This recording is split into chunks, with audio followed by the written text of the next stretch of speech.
Good afternoon, friends, followers, channel members. Happy Friday. I normally say that in an evening, but today, sadly, I'm not around this evening, but I am going to be around for the next couple of hours. So I thought, well, why don't we do a nice flight and a daytime flight as well, and go somewhere that I've not been for a long time, which is Krakow in Poland. Now, I do have a bit of a time constraint today, so I'm going to not rush through the setup, but we're going to get straight into it. So thank you guys for coming on board. Loads of time to chat today. Let's go through and start our setup.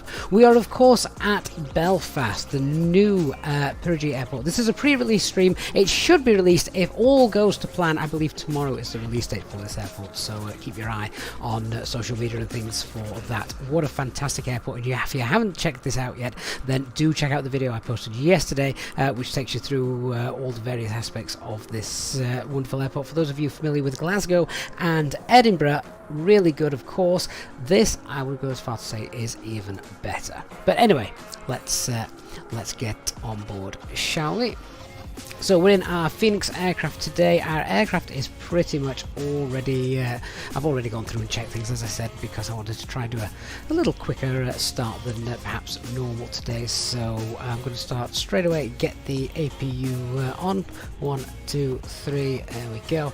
As soon as we can get that on, we can start getting the passengers on board. The flight time today is about 2 hours 20 minutes, so this is going to be a long stream, keeping you company all afternoon, give you something to watch and of course interact with. Now I believe ATC is online, or they were a few moments ago. Yeah, 126, 125. Let's see if we can grab the ATIS and see what's happening. 126, 125. See if we've got any voice ATIS.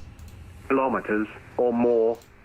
Fuel at 3,300 feet, temperature +17, dew point +10, QNH 1024. Acknowledge receipt of information Alpha, and advise aircraft type on first contact. Okay, so 1024 and Alpha, and we can also just check the METAR over here as well, can't we, just in case. Yeah, 17 degrees, nice and cool in the UK today, but winds not really much of an issue. 310 at 9, so winds from the right as we're taking off. Great visibility and decent QNH as well. Alright, so we're happy with that. We'll just go through, check. We've got 1024 set there, and everything down here looks to be correct. I have done this setup already. I'm just making doubly sure on 1024 is there. Our initial climb, I believe today is going to be 4,000, but we'll check that a little bit later on. Calamity Airlines, welcome to the training captain level membership. Calamity, thank you so much for your support of the channel. That is really kind of you. And if you're on our Discord server, make sure you get yourself into the VIP room as well. So thank you, Calamity. Really do appreciate that. Calamity Airlines sounds like fun times on your airlines with a name like that.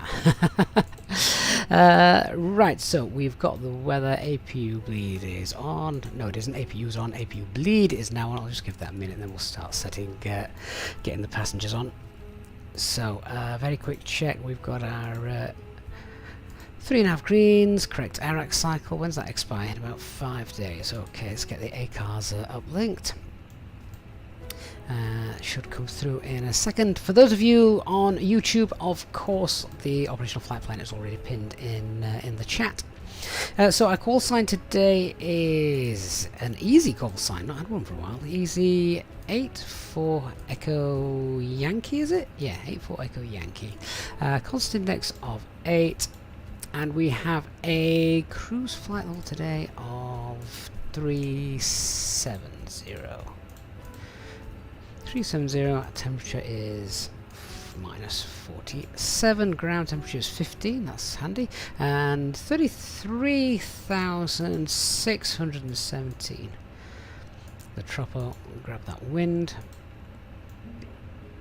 Right, time to get the passengers on board.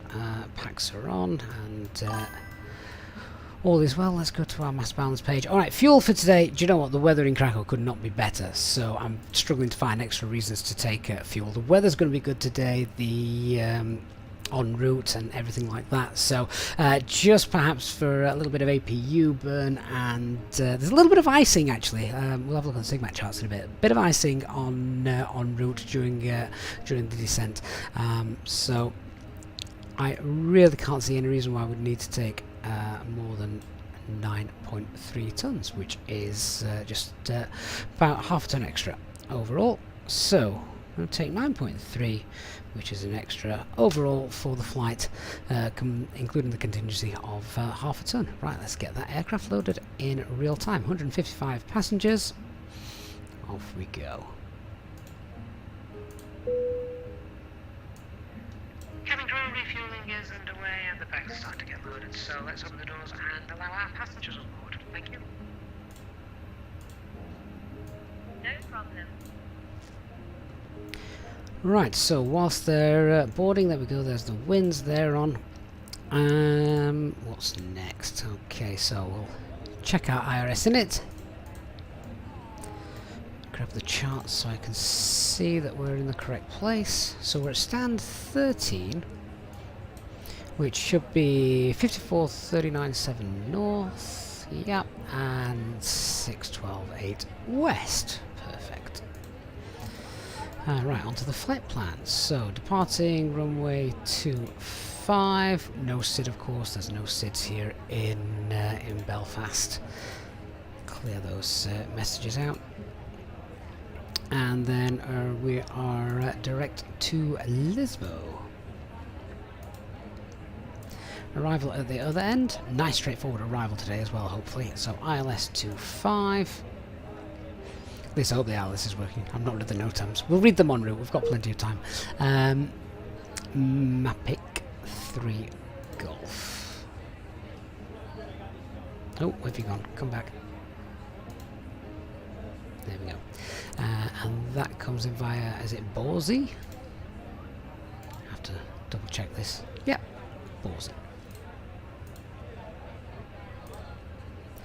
So OFP is 1,071 miles. I've got 1,055 miles. That's okay. And RadNav page here, we've got Belfast. We'll just hard code that one in so it doesn't change in case we need it. So Belfast is in there. Have we got any NDBs or anything daft like that, just in case everything breaks? I don't think we actually have around here. No. Okay, that's fine. Also onto our init B page. So any preliminary sheets yet? Yeah, we do. Let's use it. So apologies, I am just going through the setup. And for those of you familiar with the live streams, you'll know that I don't get a chance to see the chat too much just whilst we're sorting our aircraft out. So load sheet, we're expecting 0 fuel weight 58.6 and 0 fuel weight CFG is going to be 28, no it isn't, 30.4. There we go. Alternate fuel would be, let's call that 1.7 tons. And fuel planning then, see what it says. And we've got 9.3 tons taking. It says 9, so 9.3, we'll just update that.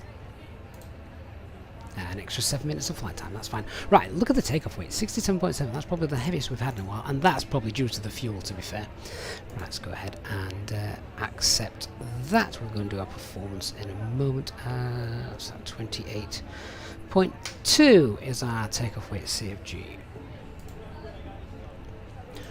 Okay, let's move across. Let's see what we've got.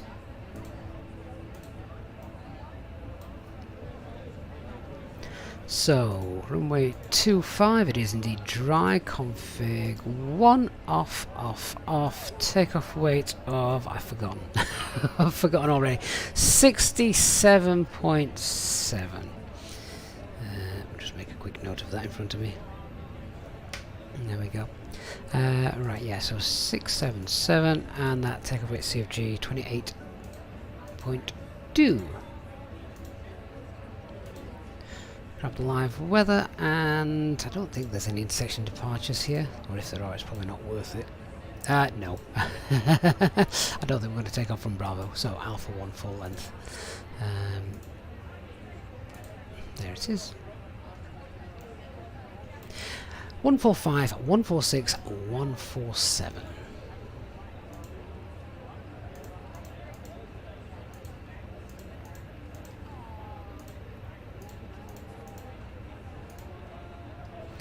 Okay, so we've got a transition altitude of 6,000 feet. That's fine.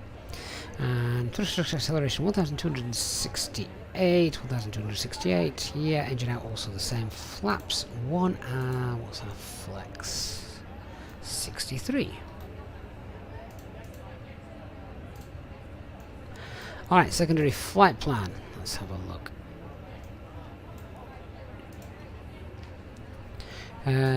So, SimSmart, I've already fired this up so I can see what's our engine out procedure. Good, so it's standard and then at 800 feet left turn to Belfast VOR. Enter the hold. Right, okay, so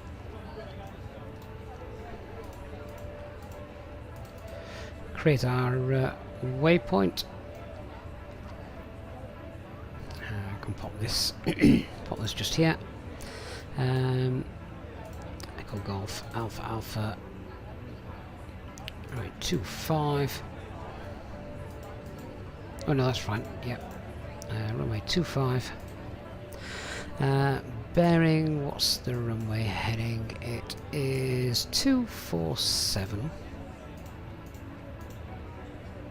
And we'll pop that 15 miles out.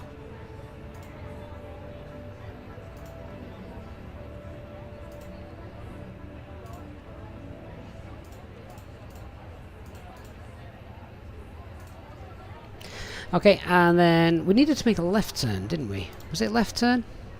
Yeah, so let's just make sure we do make a left turn. So if I E out SID, bearing of 180, so southerly direction, and just pop that 3 miles out, and then we're back to Belfast, aren't we? Is it Bravo Echo Lima? Yeah. And yeah, the one nautical mile away. I can pretty much say for certainty it's not going to be any of the other 4. Enter the hold at Belfast, and what is the inbound 052 left turns. So this will be our engine out procedure. It should now be all done. Double check what that looks like. There we go. So that's got us in at the hold, and then let's just clean this up. We'll come back here if anything goes wrong. We would be overweight though, so something to bear in mind. No start, and we could do the Belfast 1 veer, couldn't we? That would there we go.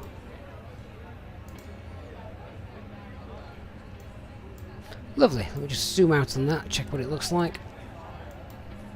Oh, perfect. So straight out, left turn, enter the hold over Belfast, and then we've got the approach already programmed back in if we needed to get back in quickly. John Fezzer, good afternoon to you. Danny, be interested if you can get up to flight level 370 with these weights. Maybe, maybe not. It'll be interesting to see. Guess we'll find out together, won't we? That's why we check the perf page once we're about 10,000 feet, so we know if we're what we're able to get up to. Okay, so I think that's everything all set up. I'll start doing a brief in a minute then. Let's talk about the weather. So the weather here in Belfast is nice. A little bit of light wind coming from the right as we're going to be departing. No recent rain or anything, just a few clouds. Good temperature. So runway conditions are good. Weather en route is forecast to be absolutely fine. On the arrival, a little bit of ice build-up and turbulence as well. I'll show you the SIGMET charts for that, just so you can see. I'll show you those on route. We'll get those on the tablet in a minute. But of course, you can download the OFP as well if watching on YouTube and see that for yourselves.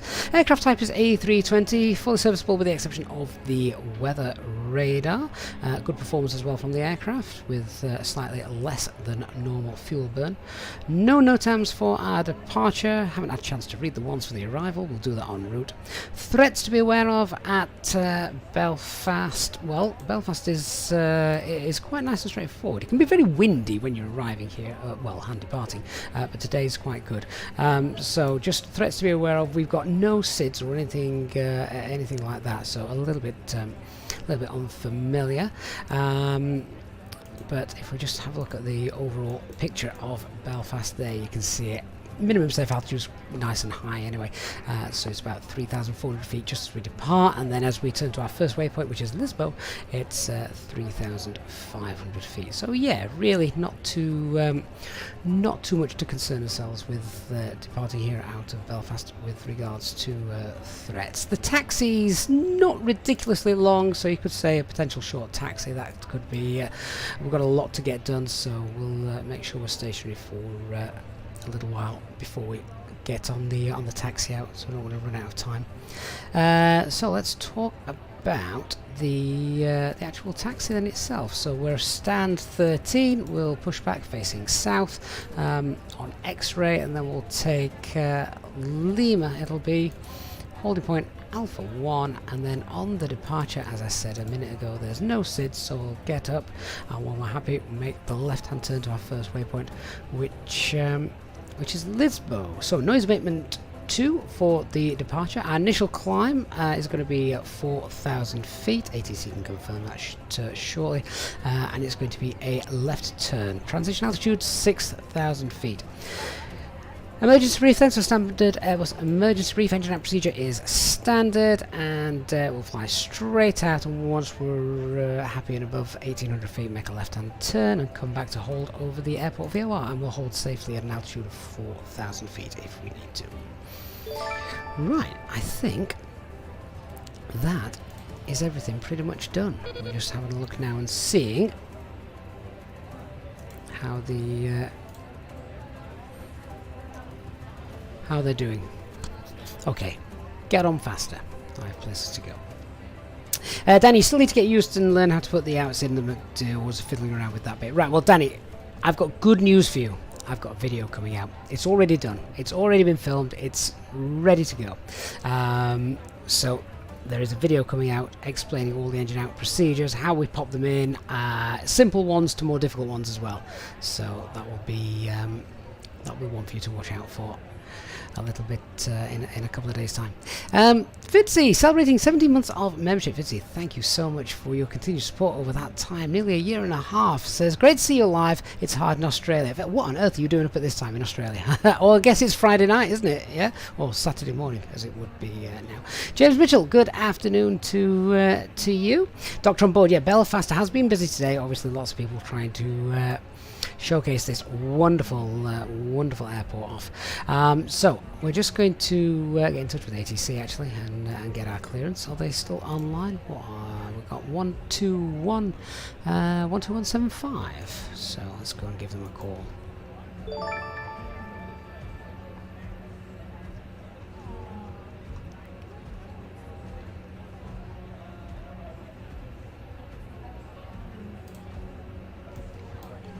Belfast ground, good afternoon, Easy 84 Echo Yankee, stand 13, type A320, requesting our clearances filed to Krakow, and we have information Alpha. Easy 84 Echo Yankee, Belfast ground, very good afternoon, clearances to Krakow. After departure, it's route direct to Lisbon, standard filed, squawk 6470, your initial climb 5,000 feet, runway 25.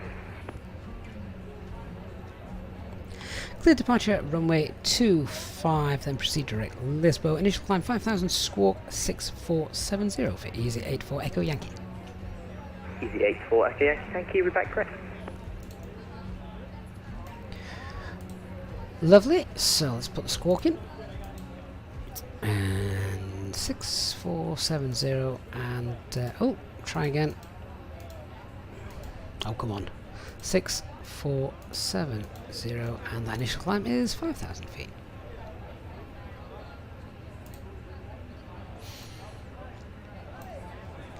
Wonderful. Right, how long do you reckon it's going to take these guys to get in? We've got a couple of minutes whilst I'm waiting for them. So I'll tell you what we'll do. Just whilst I'm waiting for that, would you like a quick tour of this beautiful, beautiful new airport from Pyreegue Simulations, or Pyreegue Div. Look at that. So, in fact, can we find our flight? Are we on time? Oh, it's not on the board. Never mind. Delayed. Most of them are on time. We've got a WH Smith's, grabs ourselves... oh, they Haribos! Oh, look at that! And Red Bull, I feel like I need that today. Oh, okay, let's go over to the gift sets. Bit of duty free, Guinness, Bacardi, bit of Jack Daniels. What else we got? Snacks. Wow. Oreos. Oh, they're self-service checkouts. I hate those things. Unexpected item in the bagging area. Bit of Tropicana. And some Doritos.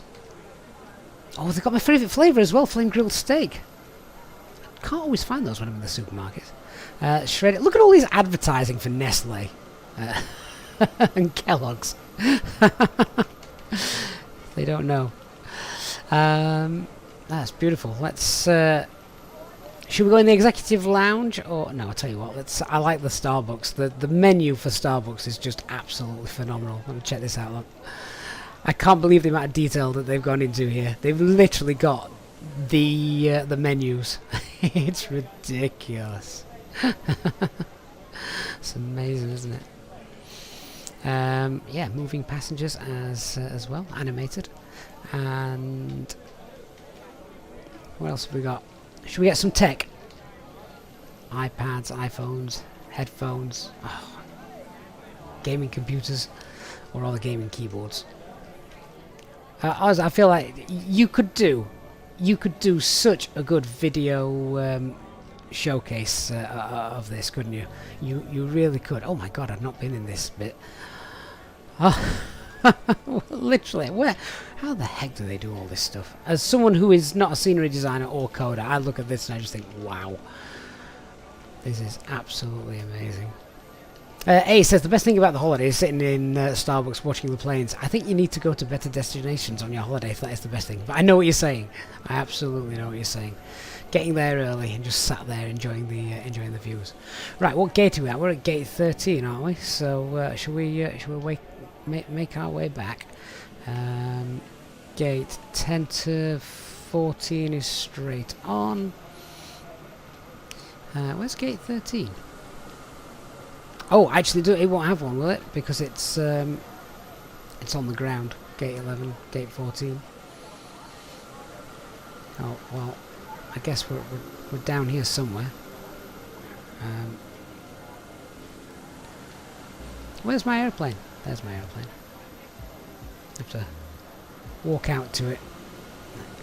Yeah, you really could do a full video showcase flight of this, couldn't you?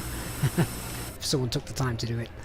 Right, I've got a 30 passengers to get on. Let's just go ahead and tie our aircraft up. So refueling is completed. Get those turned off. APU is up and running. Don't need the external power. Get rid of that.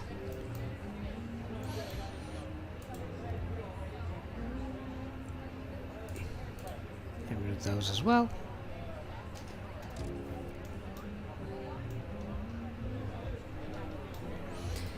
And then I think we're ready to do the before start checklist. Just check the fuel quantities. Yeah, they're loaded and balanced. All of these are fine, but just to show you guys, so hydraulics are fine. And everything else, we're on landing elevations auto, that's fine. Wheel temperatures are all fine. PSI is good. Yeah, tell you what, should we just cool the cabin down a little bit? Mind you, it's not been that warm, so don't want it too cold.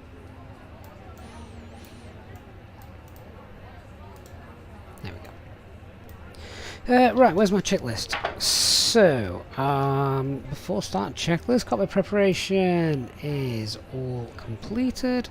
Signs are on and auto it is. We've got 3 nav green. Fuel quantity is 9280 kilograms. And balanced FNGS is set. Altimeter is 1024. And we've got 260 feet. Should check over here as well that we've got 260 feet. Yep. My FO not doing his job, having to do the job for him. So what's everyone got planned then for the rest of the day and the weekend? Hopefully something good. Should we have a quick look at the flight route as we wait for the rest of the passengers to come in?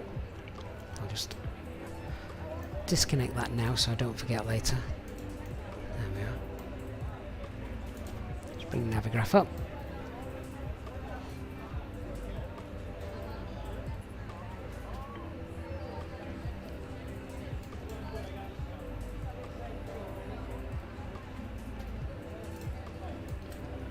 Import the route.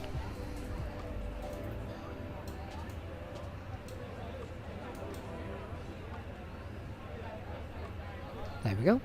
Oh, there's a small chance I might be able to see where we live. So we're going to pass over Manchester, just to the south of Sheffield, straight out over the North Sea, and then yeah, well, Netherlands, Germany, and then round into Krakow.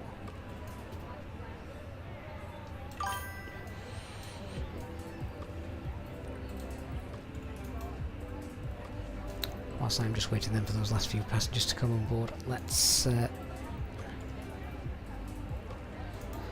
bring in the operational flight plan.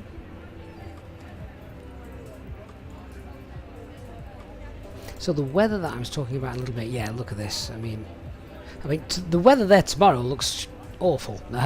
Very windy with showers of rain and visibility reduced. But at the moment it's 32 degrees, winds are light and variable, and that's pretty much how it's going to be for the next 12 hours or so. Then just coming down, I'll just show you. There you go. See, so there's turbulence and icing, which is between 1,600 feet and 16,000 feet and 17,000 feet. There's so only about 1,000 feet level, but look at the area that it covers. It's most of Northern Europe, that is. And we've got a bit of a jet stream as well, so nice crosswind as we get over Germany. But yeah, there we go. Let's have a look at the NOTAMs then. So, yeah, they're pretty much nothing, is there, at Belfast? That's fine. And then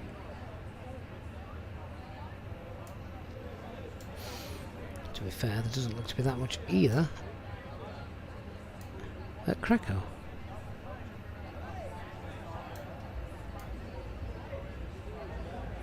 Yeah, nothing. So no NOTAMs, apart from aircraft stand with 12 is closed. Alright.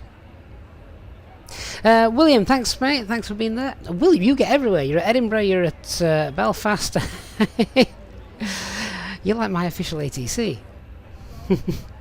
Thanks William, we'll head over to Tower. I'm still waiting for some lazy passengers.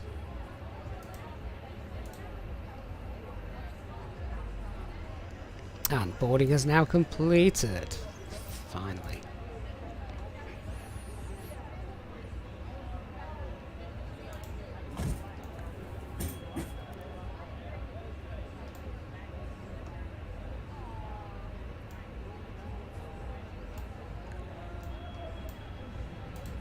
Ladies and gentlemen, welcome on board our Easyjet service.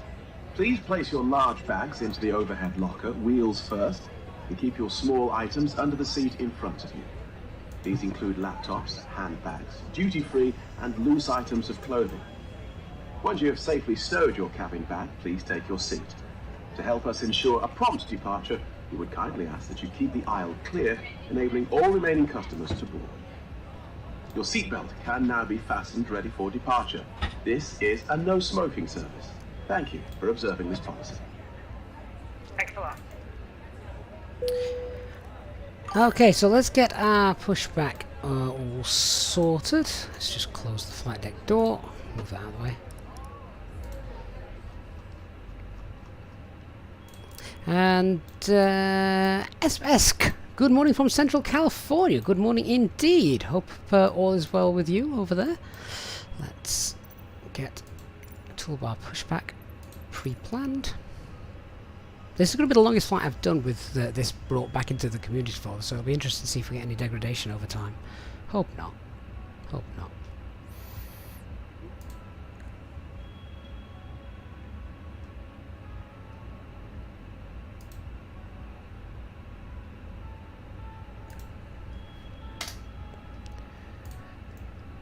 That'll do. Fly Guide on Twitch. Good afternoon to you.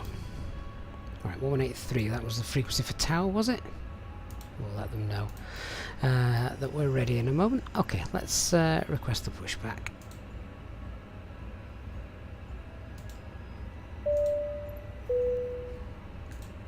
Cockpit to ground. This is your captain speaking. This is ground. My name is Kevin, and I'd like to welcome you on board this Easyjet aircraft. We expect a good flight with you today with no weather problems showing in front of us, so we should be pushing back within the next few minutes or so. For now, the ground crew have now finished loading the last of the baggage into the aircraft, so if you could get yourself seated and secured, then we can make sure we can depart on time. The cabin crew will shortly be providing their safety demonstration video, so it would be appreciated if you could give them your full attention. A special welcome on board to our Easyjet pilot members, and if you wish to inquire about becoming a member, please contact Well, 854, there's no further ATC, Unicom 122, just want to make it off. Over to Unicom 125, thanks for a service. Have a good day. Bye-bye. Lot 8 seconds. update once we are airborne. Okay, cleared for push start. Please release parking brake. Okay, just stand by with the ground. We've just got the final company message. This should hopefully be the final load sheet. We'll check this off. So takeoff weight 676, that's 100 kilogram less, and we have got a takeoff CG of 28.6. Perfect, all that's within limits. Right, let's contact Tower, tell them that we're ready to push. Please release parking brake. Hold your horses. Tower Easy 84 Echo Yankee, stand 13, we're ready to push and start. Brake. Easy 84 Echo Yankee, stand 13, push and start as approved. Push and start approved, stand 14, thank you, Easy 84 Echo Yankee. Okay, so let's release our parking brake and then we'll... Parking brakes are released. Commencing pushback. You can start the engines in sequence. So windows and doors are closed and on, beacon light is on, phones on silent, parking brake is released. Let's go. Engine mode selected to ignition, starting engine 1.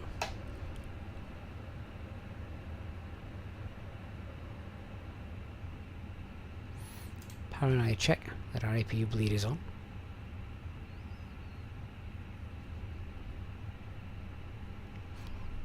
Same with Elliot, so the flows on the overhead in the A320 are upwards. We start here, we work up, then we come to the centre, and we work up, and then the far side. Not really too much to touch on the far side, to be honest.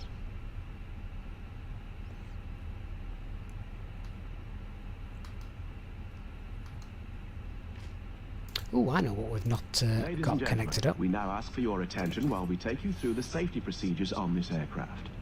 A safety card is in your seat pocket, showing the exit routes, oxygen masks, life jackets, and brace position that you must adopt if you hear brace, brace.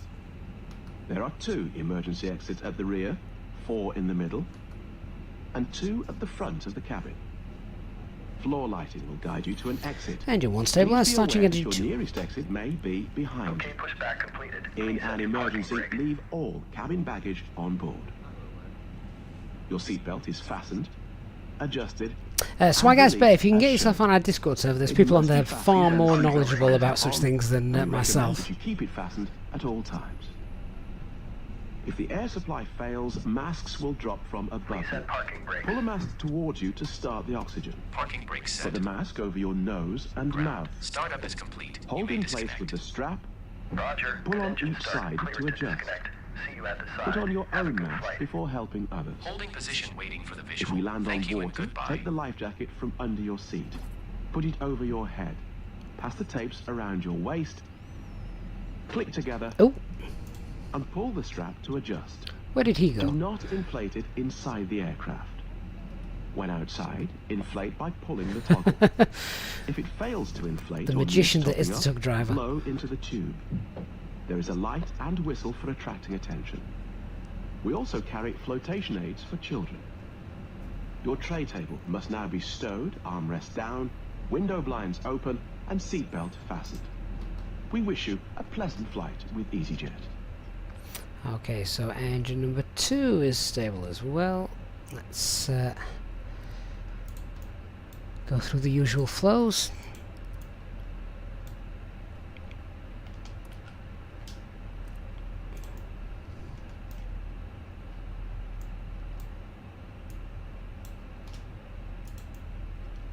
And after start checklist, anti-ice is off, ECAM status is checked, the pitch trims 28.6, rudder 0. Victor, stand 21, information Bravo, request for departure to Edinburgh.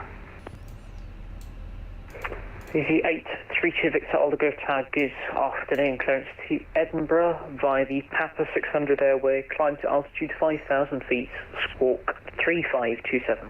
Just let this guy read back his clearance, then we'll get our request done. Whilst waiting for that, we'll do our flight control check. Full left. Initial climb 5,000 feet and Full squawk right. 3527, easy Full up. 832 Victor. Full down, Easyjet 832 neutral, Victor, correct. rudder, full right, full left, neutral. And tower easy 84 Echo Yankee is ready for taxi. Easyjet 84 Echo Yankee, taxi holding point Alpha 1, runway 25 via Lima and Alpha.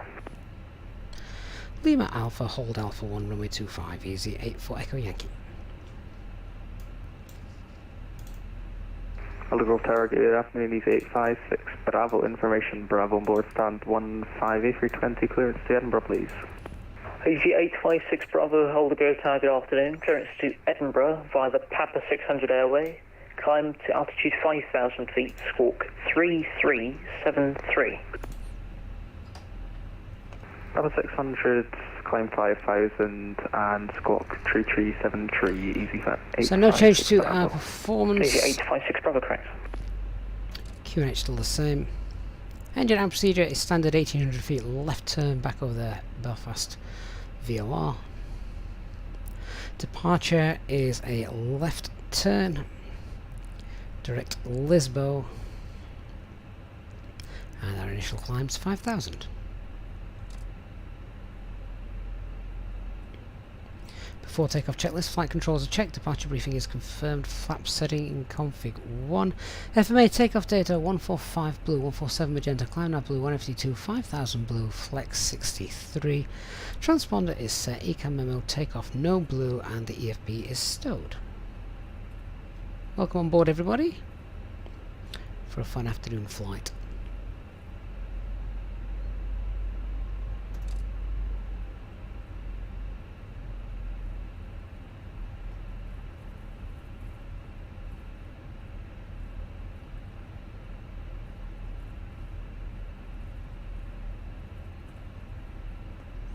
Textures on this taxiway look fantastic.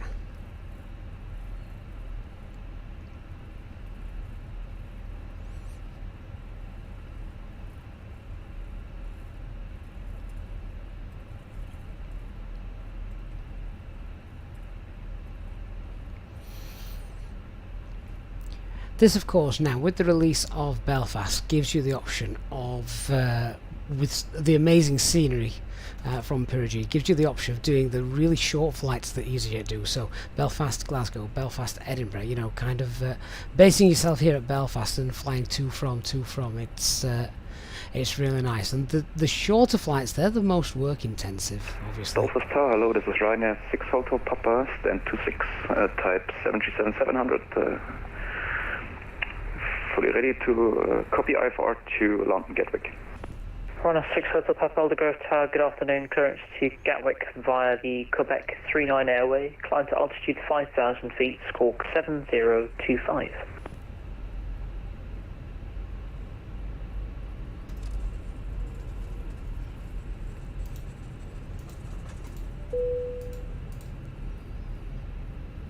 Ryanair 6 Hotel Papa, cleared destination London Gatwick via the Quebec 39 Airway. Initial climb 5,000 feet and squawk 7025. Confirm.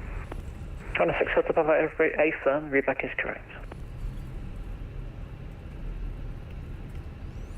So that's the Cat Yeah, 3 roger. holding points. Not using that today. The Real Qubit on Twitch. Good afternoon to you. Happy Friday. Easy 84 Echo Yankee, the winds 320 degrees 11 knots, runway 25, clear for takeoff. Cleared for takeoff, runway 25, easy 84 Echo Yankee. So I'm just going to slow us down a little bit, get all our lights on.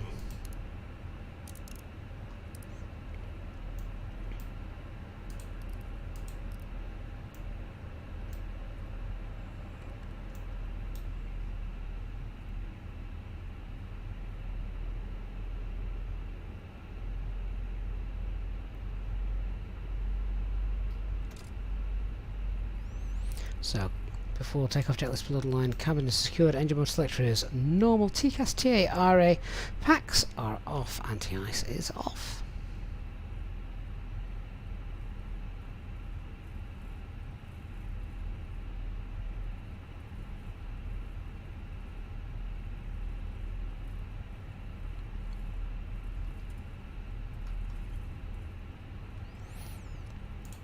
Okay, looks good. Start the chrono.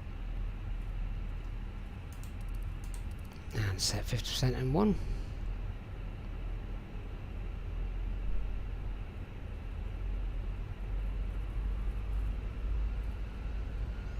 And set takeoff thrust. And flex SIS runway. Aldegrove Tower, hello. Alpine 6671 A321 Neo with information Alpha, stand 14, requesting turn to Barcelona Alprat. See that crosswind from the right. We do not have a flight plan for you, just make sure that you have Checked. filed one. Sorry about that. We'll call you back at the flight plan. Gotcha. V1 rotate.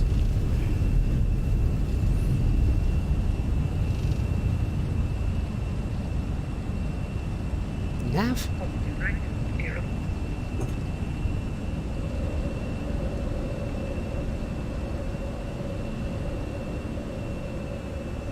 So we'll get ourselves safely out on the up and then direct to Lisbon. Alpine 6671, flight plan, filed.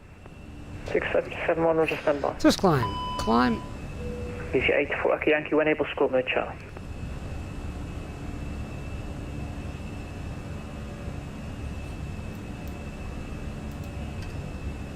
Autopilot 1 engaged.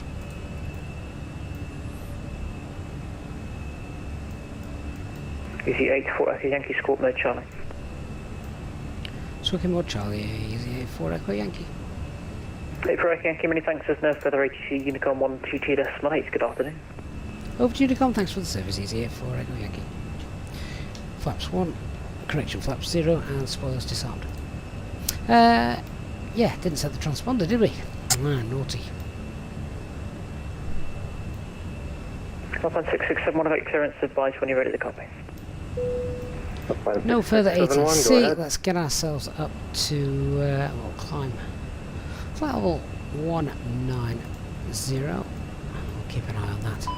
Alpine 6671, go ahead. to Barcelona by the Papa 620 Airway, climb altitude 5,000 Don't need to worry too much feet, about getting Pack 1076. 2 on straight away. Pack 1 is on, and that'll Alpine 6671, serve us up again, to the altitude flight only. level 240. Altitude 5,000 feet. Alpine 6671, Obviously, you don't want to leave it Barcelona, off. Papa 620 Airway, initial climb 5,000 feet, squawk 1076. Alpine 6671, readback is correct.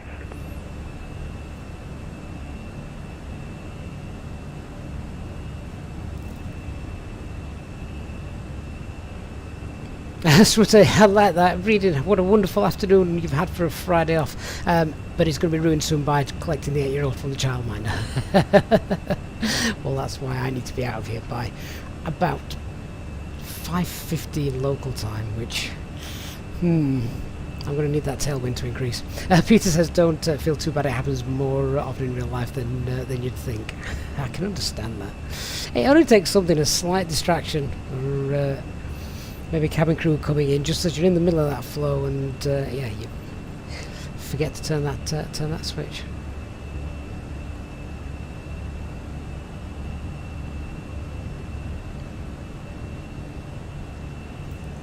So just ding that, release the cabin crew. Lights can come off.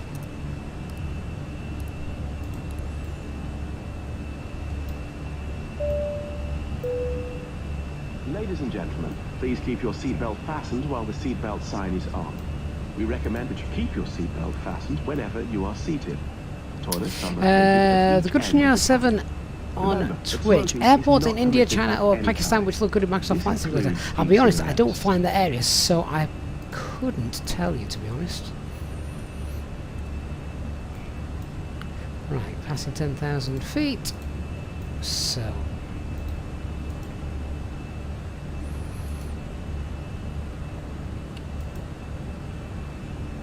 let's just reduced our cost index. We'll clear out the RadNav page.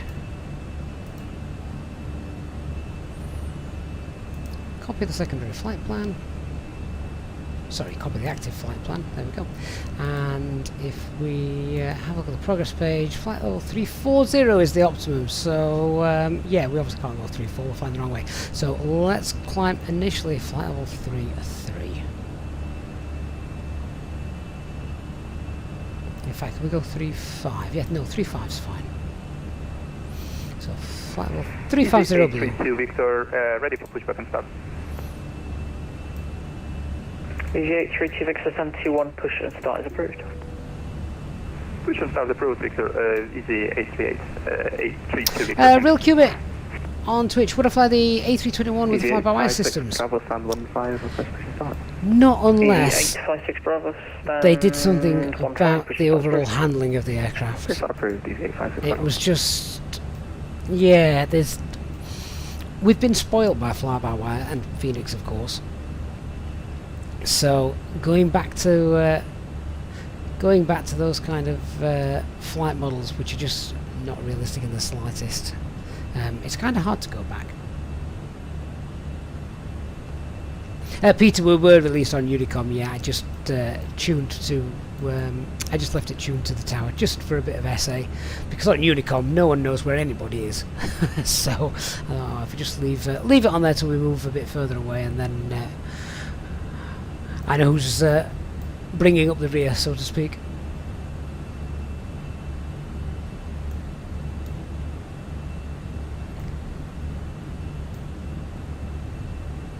So there's no real rush to move over to Unicom. Nothing stopping you listening to ATC around your local airport to see what's happening. Unicom is more essential, I think, when you're coming in to land. You're going through your descent and you're in sort of uncontrolled airspace because there's no ATC online. That's when the calls are essential, so everyone knows where everybody's going. But when climbing, I don't think people really make any sort of calls as to where they are, what flight level they are, etc. Real Cubic, if it was a A321 with fly-by-wire quality or Fenix quality, etc., then yes, absolutely, I'd fly the 321 and the 319 as well.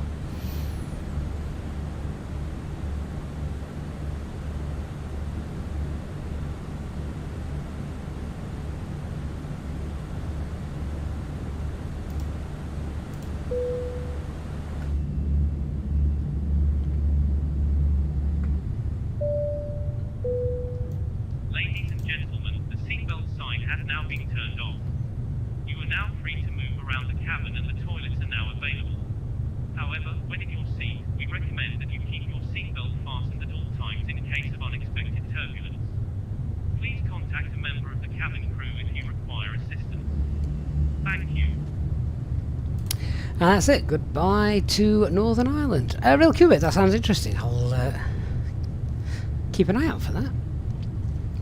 It says you should try the A319 on X-Plane. I haven't played X-Plane for years, but yeah, I mean, the A321 is touted really as the most favourite of the Airbus family by most pilots. I think it's sturdy, it flies really nice, obviously a little bit bigger. So yeah, lots to be said for it. But there are places, of course, that it can't get into. Some of the Greek islands, for example.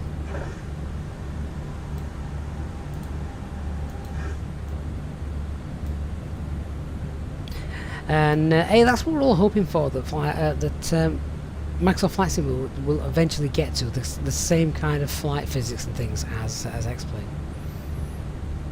Welcome, Frank. Good afternoon, sir. Hope you're well.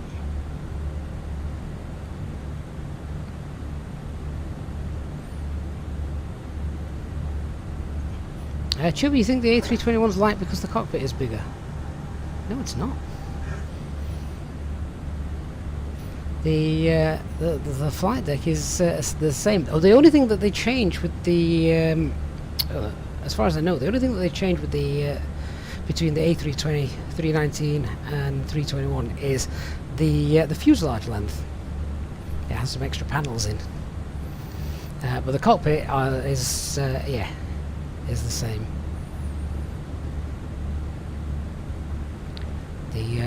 The noses don't change.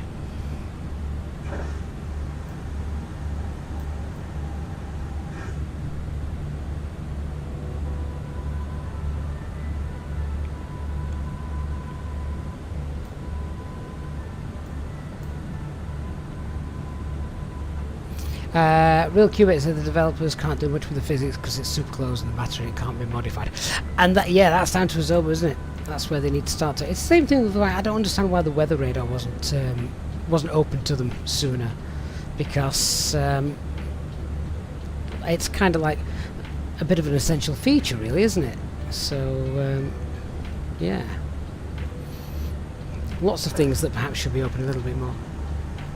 Yeah, true. I'm 99.9% certain that they are exactly the same.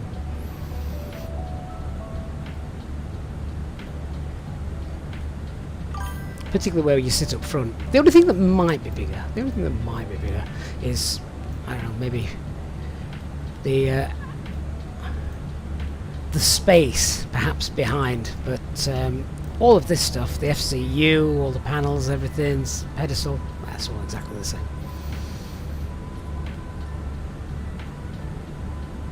A says the only thing they mentioned was that it was a dream to land. Yeah, lots of people like it. Now the A321 Neo lands differently to the A320 Neo.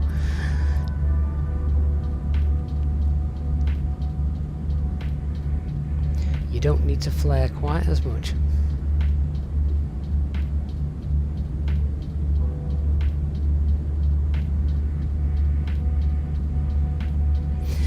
Danny, so the speed restriction would be obviously ATC compliant. So yeah, it would depend on them. Now this is the Isle of Man, and there's some great freeware scenery for the Isle of Man if anyone's interested. In fact, I think it's in my community folder, so it will be. Yeah, it's actually installed. I forgot what it's called now. Is it Douglas, the airport or the town? I've never been to the Isle of Man, but it is a really nice approach coming in over the Irish Sea.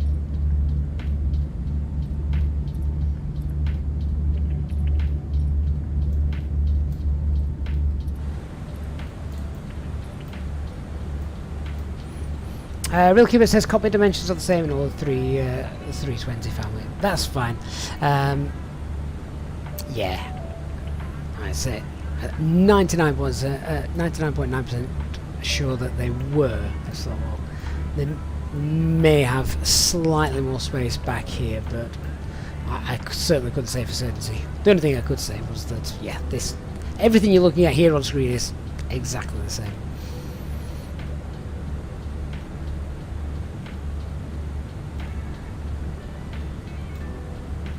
Similarly, it says for some reason in the Fenix you can go behind the displays and go through part of the cockpit under the windows. It's the same for me.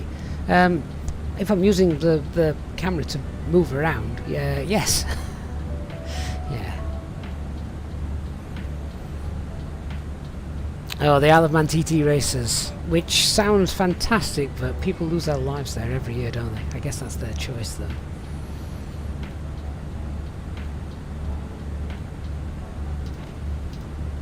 Smiley Bob says, yeah, that Douglas is the capital city. Alina, thank you so much for subscribing.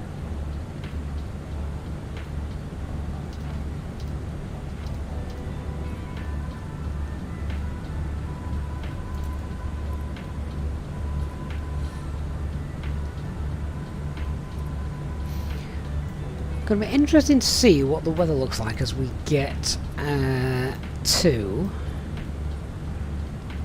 somewhere close to where I live, because it's just, there seems like huge cumulus conjust clouds all around us when I went outside before starting the stream, so it'll be interesting to see what that looks like. Hey Danny. Wally, hello. Do I have a condensed tutorial on setting up and using Navigraph? In what sense, Wally? And reading the charts, yes. Actually, sort of setting it up, not really. Just because I'm hopeful it's self-explanatory. But well, if there's anything I can help with, please do let me know.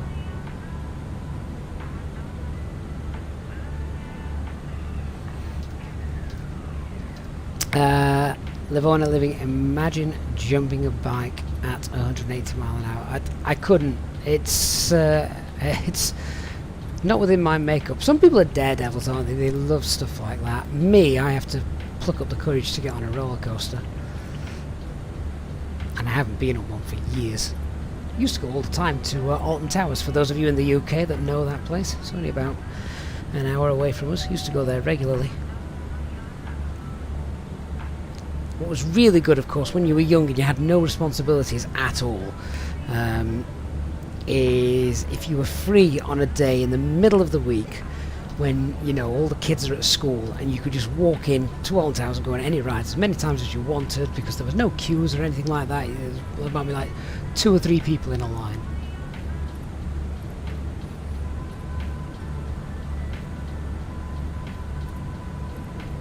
Sim, so you can go through the FCU. Well, not when you say go through the FCU, you mean like that?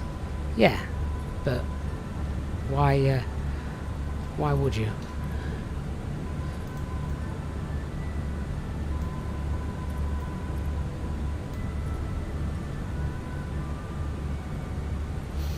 James, you worked at Alton Towers for 8 years and then you were made redundant when the Smile accident happened. I remember that, James, and that was probably a year or 2 after my now wife and I stopped going there regularly. We used to go once, twice a year. Yeah, when all the kids were at school. Not our kids, just other people's kids, out of the way. But yeah, I do remember that, and I remember the Smiler. What was the one that always made me feel like I was going to throw up? Rita, The Need for Speed, for anyone that's familiar with it, where you went, what, like 0 to 100 mile an hour in 2.5 seconds or something daft. It was alright, but you felt like your stomach had been left behind.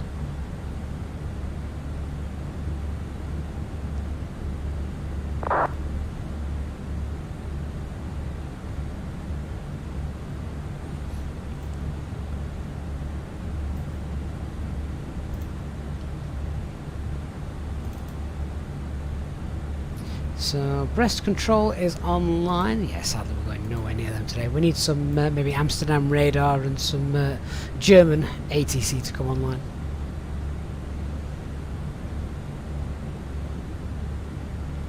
James, it was the second fastest ride in Europe, Rita, next to the Stealth at Thorpe Park. Do you know, I don't think I've ever been to Thorpe Park. Or if I have, I can't remember.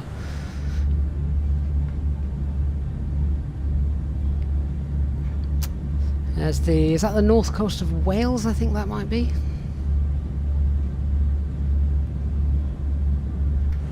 So this is a real life flight as well. Normally departs in the morning, and I think it's flown by a 319.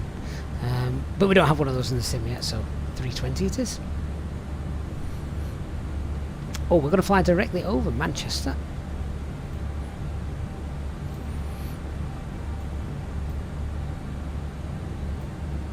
we can go ahead, grab a couple of en route weathers. Tell you what, why not? Echo Golf Charlie November, that is my local airport. Send that off. Actually, the cloud layer that seems to be building that we're flying towards looks very much like what it looks like outside my window.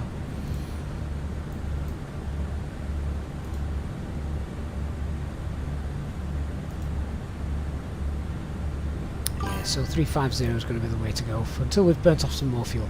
Fernando, thank you for following on Twitch. Twitch followers are slowly starting to increase over the last month or two, so big thanks guys for your help with that.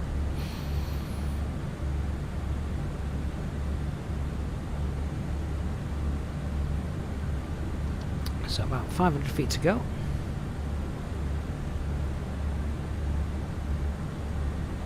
Easy 2-3 Kilo Hotel. So toolbar pushback is kind of one of those tools that some people have issues with it, some people don't. I've recently popped it back into my community folder and seeing how it works out. So far so good, I've not had any issues, but this will be a bit of a test because we've been live now for just over an hour and we've got another couple of hours to go. So yeah, that'll be interesting. Right, flight level 350. Let's just go ahead and update the perf page and we'll hold it there for the time being. So now Mac Alt Cruise and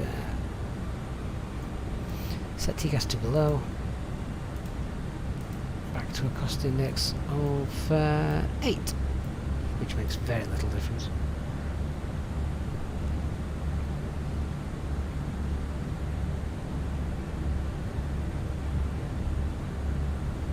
Can we see Manchester ahead of us? Yeah, there it is. There's Manchester. Yeah, good cloud effects.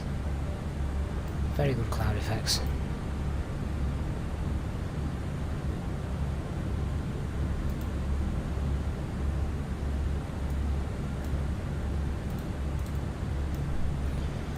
Right, let's do a couple of the top of climb checks as well then, shall we? I just realised I haven't got a cup of tea.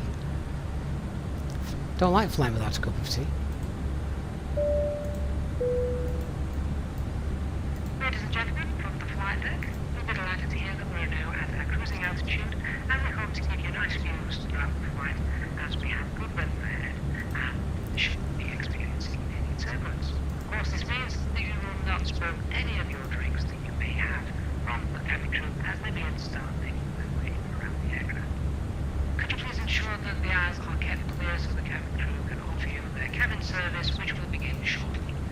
A reminder that Easyjet pilot channel members are able to access free drinks throughout the duration of the flight. Thank you, and I invite you to sit back, relax, and enjoy the remainder of the flight.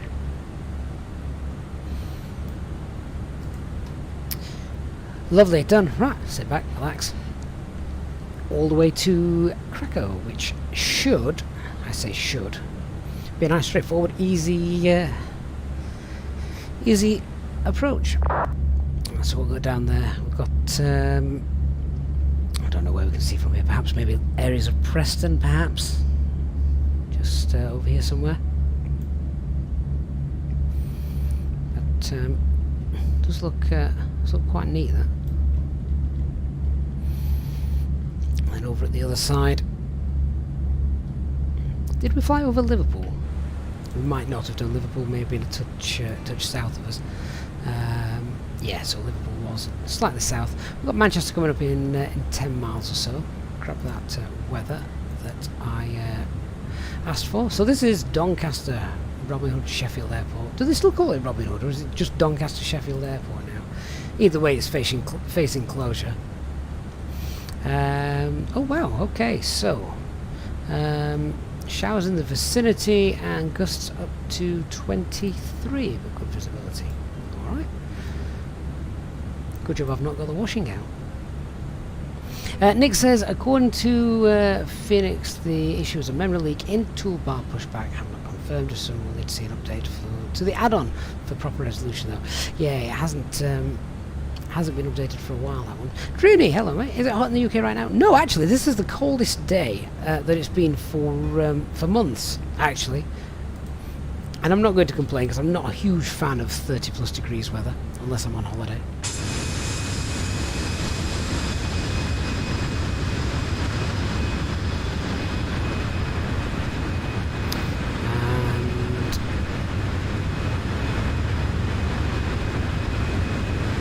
Is that Manchester?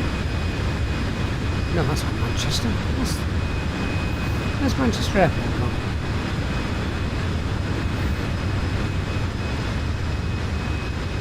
It looks like a kind of layout for Manchester Airport, but that's it's there.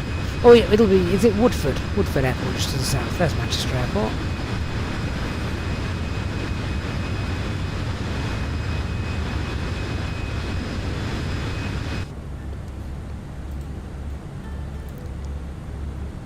Chubby, ground temperature in Belfast was 15 degrees. Yes, Chubby, but remember that that's Belfast, that's Northern Ireland, which is usually much colder than mainland UK, so England, for example, and particularly the south of England. With Case Pixels, hello, sir. Thank you for the follow. And Volker Frank says he's not had any problems either with pushback toolbar and the Fenix. Jonathan, you love the high altitude airport spotting moments. It's alright if you spot the right airport.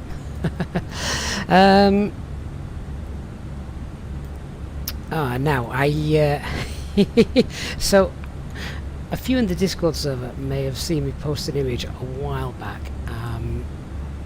I was having a little bit of fun with HD, for those of you that know HD on the channel. I'm sure most of you do now. So he was flying a route which basically flew more or less over the top of our house. So I sent him the GPS coordinates, and so he could he popped it in and created a custom waypoint called Gavin, of course, thankfully, my name 5 letters. So it appeared on the navigation display, so he as it was flying over, was able to take photos from 30-odd thousand feet or whatever altitude he was at. It was kind of cool seeing the waypoint on the navigation display as well. So I'm not sure where, I'm not going to do that on stream, but yes, there's Doncaster. So we're around here somewhere. So I would imagine, had a look. Let's jump to this view. Right, so they are the Pennines. So we should see Sheffield slowly coming into view in a couple of minutes. A says, you're from Belfast, it's 18 degrees, you were sat outside and it was roasting. Is that because 18 degrees is warm for you?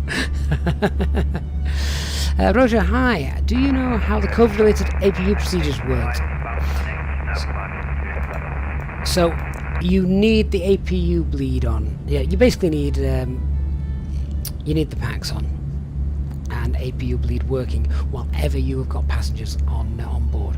Right, so let's have a quick look, see if we can spot some local areas. Right, so this is Sheffield City Centre, there is Bramall Lane where Sheffield United play, there's Hillsborough where Sheffield Wednesday play. I dropped my wife off in the centre of Sheffield this morning, somewhere around here. That looks like the Sheffield Parkway. Yep, there's the M1. So then we've got, try and spot the junctions. This is really cool. This is really cool. Right, so I think that might be junction 34 or 35. That, right, okay, that one's junction 36, I think, looking at it. Is that junction 36? I'm going to lose visibility of it in a minute. Or it might be this junction here. No, it's this one. This is the one we'd have to get the M1 off at the M1 in order to get to our house, and then yeah, somewhere our house is over there.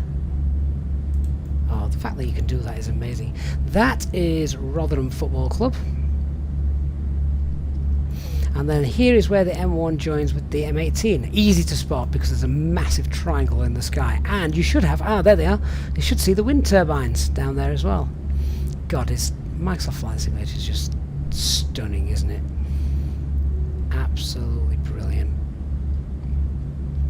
And then somewhere down here is Netherthorpe Airfield, which is a little grass strip, and I've probably got not a kind of hell's chance of being able to find from this altitude.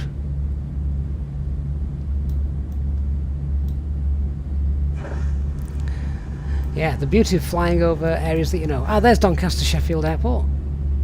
There it is.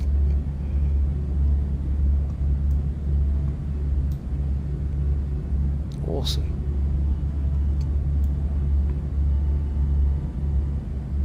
Danny says you can create waypoints with only GPS coordinates by in the middle. Yes, yes you can. Yeah. Jonathan, this is so cool. What, me boring you with my knowledge of South Yorkshire here in the UK.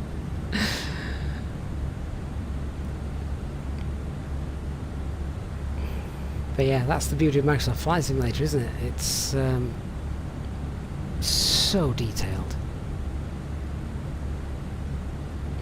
Danny says, now spot my house in a little while when overflying the Dutch coast. Danny, you tell me where to point the camera, I will have a damn good go.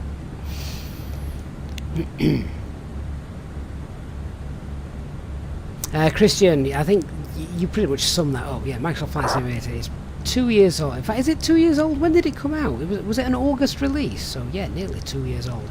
And it still blows your mind on a regular basis. It does indeed. Hunter Pros on Twitch says that's cool how you can spot out what is what from that high up. Yeah.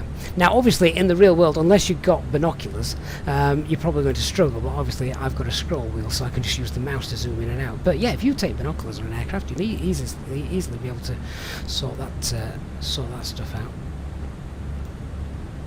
Wally asked, "Where's McDonald's?" Well, if you'd have asked that, I'd have been able to point them all out to you. That I could have done. I'm very familiar with where all the McDonald's are around our way. How did you guess? Danny, was it the 18th of August? Right, it's nearly its it's nearly its second birthday then, isn't it?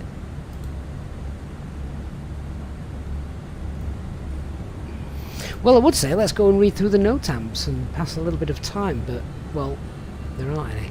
There really aren't any. As flights go, this should be the most boring, straightforward flight ever. But you know what? It's not boring because you guys are here. And boring is good. Boring is safe. When it's not boring, it's usually because something's gone wrong. Christian, is the Fenix better than the fly-by-wire? The Fenix is more completed, yes. Don't get me wrong, the fly-by-wire is fantastic, and you can't really argue for free, can you? But the Fenix has just everything working in it, which is obviously important. If you're wanting realism, that is. Drini, we need some iconic route streams soon. Drini, you see now. Here's the bit. The problem I've got at the moment is just Sundays are a bit of a pain, and we always did them on a Sunday night, didn't we? We always did them on a Sunday night. That's when we did our end of the week, ease our way back into a Monday morning, these iconic route streams, which were fabulous. But I'm just struggling some days at the moment through work. Obviously, school holidays playing their part. Yes, I'm going to continue to blame the kids for everything that goes wrong in my life. So once... I'm hopeful once we get through August, we will be back. I already know what Series 2 is going to be. So, stay tuned for that.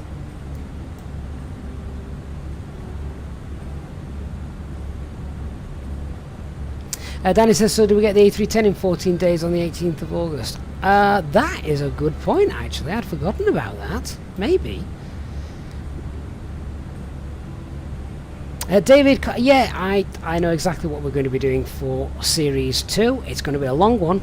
It's going to be a long series. It might even take us a full year, but we're going to do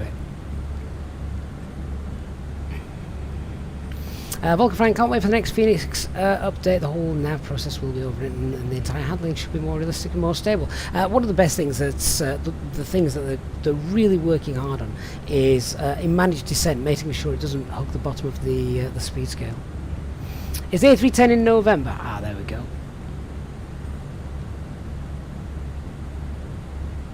Colin, you've downloaded the Fenix custom views from the Discord server, but you have no option to unzip the file. You don't need to, Colin. Hang on. All you need to do is place the file here. Now watch this. You can rewind the stream a little bit if you miss it. But find your community folder and work your way back to local cache. This is for those of you using the store edition. So local cache. You then need to go to Sim Objects, Airplanes, and then find the Fenix 320 folder just here, and it goes there. Now if you do not have the Fenix 320 folder, you need to create it, and it must be created exactly the same: Fox November X-ray 320. Okay, so hopefully that'll help you out. Simple Elliot, should you idle when starting to flare? You should start the flare first before idling. I mean, the two happen pretty much simultaneously, but just start easing that flare back before you idle. Leopoldo, what's the differences between the 320 and the 737? 737's a mess. I don't mean the PMGG, I mean the 737 airliner. I just can't. I can't get my head around it once you've flown the 320. The 320 is far simpler, more ergonomic in its flows and design. The 737 is essentially 1960s technology shoehorned into the 20th century, or the 21st century. But in terms of the aircraft for Microsoft Flight Simulator, they're both really good, they're both really detailed. I'm just more of an Airbus pilot guy than Boeing.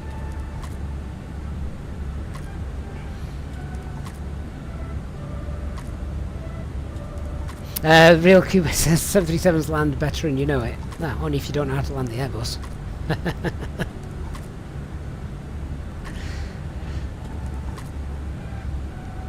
Right, what's happening in Amsterdam? That's our next en route weather.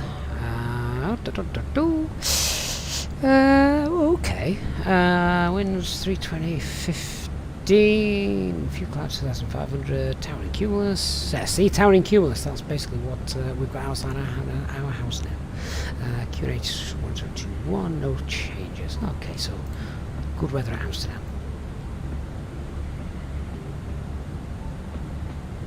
Eddie says the weather radar looks bad over Stockholm, could be an interesting flight. Stockholm? I hope I'm headed to... is that where you're flying to, Eddie? I'm not going anywhere near Stockholm. Drini, not even asking if I'm getting the 737-600. I think you know the answer, Drini. That's why. Dark Fury says there's nothing wrong with the 737. I fly both. Ha ha ha. Can definitely tell an Airbus only pilot. Yeah, that would be me. Colin says, do I have a video on that loading process? What loading process, Colin? Let me know what you're after and I'll help you out. This is the great things with streams like this. We're now set up, we're doing our usual on-route checks. I'll do a fuel check in a couple of minutes as we get to Dulles. And yeah, we've got time to go through things, ask the questions you don't always get a chance to ask, and I can show you things as well, like where to install custom camera files. So, Dulles, what should we have? 36 minutes into the flight. Dun, dun, dun. Oh, I'm so tired. I should have popped that down as a threat actually whilst we were flying. 36 minutes Dulles. So we should have about 6.5, just over 6.5 ton. Yeah, we've got 7 ton. Told you it was an efficient aircraft.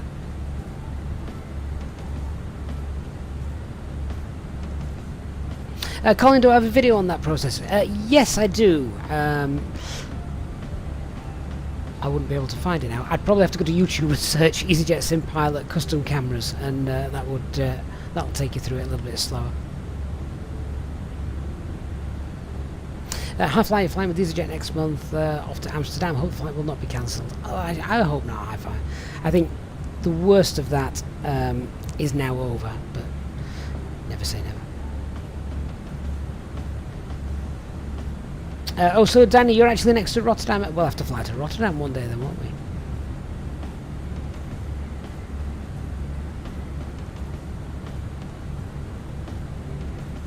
Dark, did I stock any beer or vodka on this flight? I did, but I can't have any because I have got to go out and pick up the kiddywinkles as soon as we've landed. So you guys can help yourself. I just need cups of tea.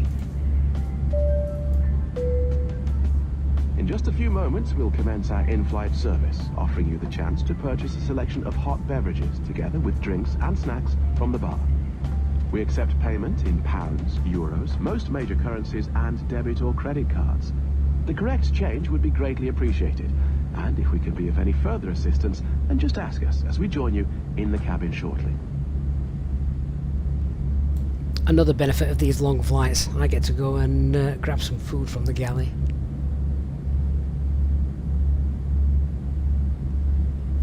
Dan, you're always flying the Fenix as the main aircraft. So curious if it makes the experience more lifelike. You mean the more you fly it, the better you get? Well, that is definitely true. I think that's the same of all things in life, isn't it? The more you do something, the better you get at it. Dan, where do I get the announcements from? So I use a program called Self-Loading Cargo for that.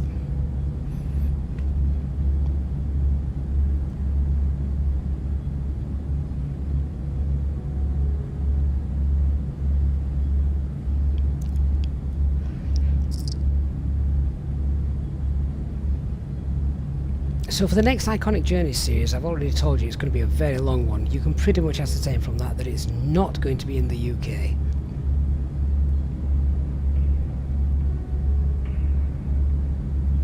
Danny, I may have flown from Rotterdam when they did the World Update, which included Rotterdam Airport, didn't it?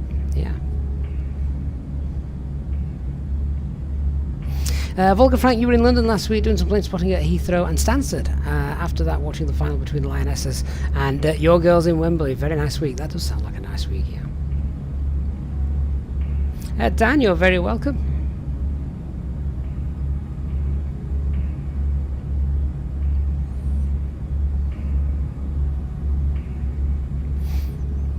Robert, no. I don't get recognised. It would be... when was the last time they did a flight simulator expo or anything like that in the UK? They all got cancelled because of COVID, didn't they? I keep saying if the next one they do, I'll probably pop down to if it fits in with the schedule. And not talk. Nick, do utilities like self-loading cargo conflict with the Fenix built-in loading via the... No. So self-loading cargo is purely an audio-only thing. So it doesn't control the loading of the aircraft or anything like that. It simulates passenger sounds boarding the aircraft and or the announcements, that kind of thing. But it doesn't control anything in the aircraft themselves. Dan, is it worth buying Thrustmaster in terms of having a more immersive experience? Absolutely. If you can afford it and you're going to invest in the time in flight simulators, then yes. I would probably now struggle to go back to flying without it, to be honest, because so I have the captain's pack, which means I've obviously got the side stick, I've got the thrust levers, the spoilers, the flaps add-on, etc. And yeah, it's just wonderful. Really, really is. So, short of having a full cockpit setup, which that's not going to be cheap, then yeah, definitely. Right, where are we?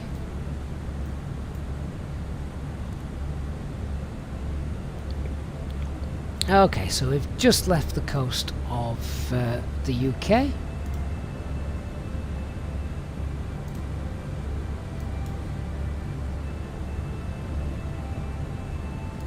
Danny, you're getting a tour where we fly one time around the globe with lots of flights to find that takes you back to where we started. Oh, Danny, that takes me back to being around, I want to say I was probably around 16. And what flight simulator would have been around then? It would have been, I've got to work this out now, I think it would have been something like Flight Simulator 2000, maybe 2002. But it was essentially what I guess then was classed as the next generation of flight simulators. So you had flight simulators pre-Microsoft Flight Simulator 95, which had, well, by today's standards, rubbish graphics. It was just almost wireboxes. You then had Flight Simulator 95, which then lifted the graphics a little bit further. You know, you actually got ground textures, proper ground textures. You'd also got airports all over the world. You then had Flight Sim 98, which again had a massive database of airports all over the world. Not too much difference in the textures, as I recall, changing between Flight Sim 95 and Flight Sim 98. But then when Flight Simulator 2000 came out, everything changed, and Flight Simulator 2000 was quite close to the old FSX, which I know everyone flew for many years until Microsoft Flight Simulator 2020 came out. So when Flight Sim 2000 came out and you got realistic rain effects, the clouds looked much better, and you could fly anywhere in the world with good decent terrain data.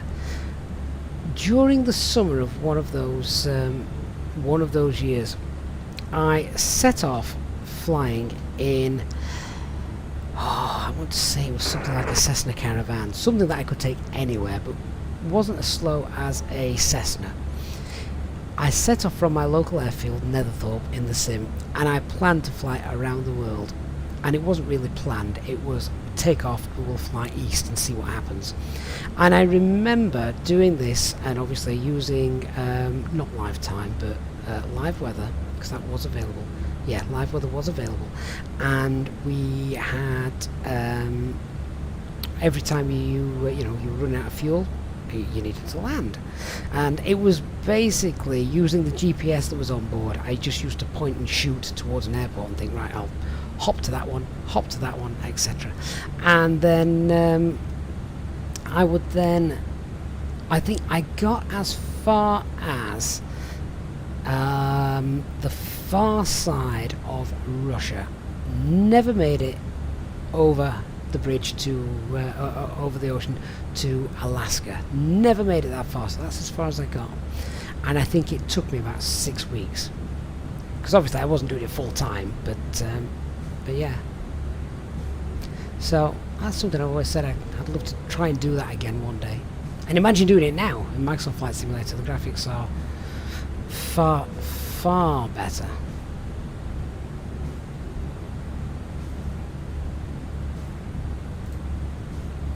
Dan, if you have the FS cabin crew, does the self-loading cargo produce a better experience? You find FS cabin crew doesn't always make the announcements when it should. And thanks for the Thrustmaster. So Dan, I've not got FS cabin crew, so I'm afraid I can't compare the two. Nick, the Thrustmaster throttles with the proper detents and reverse, etc. is a game changer. Oh, it is, yeah, definitely. Particularly if you are an Airbus enthusiast. Cubit, hey, says, come to Spain, we have some nice weather. Well, you know, Cubit, I wanted to fly down to Alicante today. I wanted to do Belfast to Alicante, but sadly, time just wasn't going to allow, so Krakow was the next point. Volker Frank says, like ice in the sun, I'm melting away in front of your PC. 29 degrees Celsius in your room. Anyway, watching the streams I enjoy every time. Oh, thank you, Frank. That's really kind of you. Qubit 29, that's nothing. 40. See, you guys are talking about temperatures that I just can't comprehend. They're not what I like. I'm gonna have to crack the office door open in a bit though, because it will get quite warm in here after another hour. About an hour and a half to go, so plenty of time. It'd be nice if we got some ATC on, something to listen to in the background, but at the moment we've not got any ATC over in mainland Europe. A little bit in France, but there you go. Baby says you just flew a Dash 8. Flew it or flew on it? Real life simulator?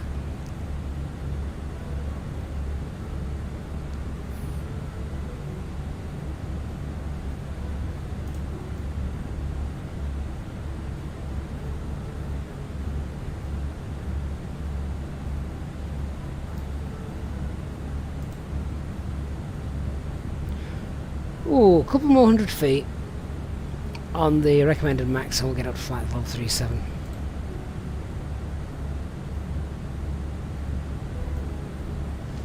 I could do with seeing this number drop.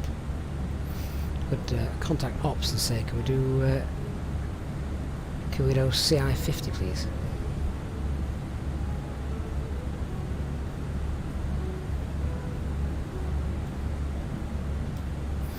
So the Netherlands are slowly coming up on us, aren't they? See, this is one of the things I like as well, because this is quite realistic. To see the fair weather clouds created through thermal convection, only over the land and not over the oceans, not over the seas. Obviously, got some slight ones there, which is nice. But then, as you look out and see, as we approach the landmass, there they are, the nice cumulus clouds.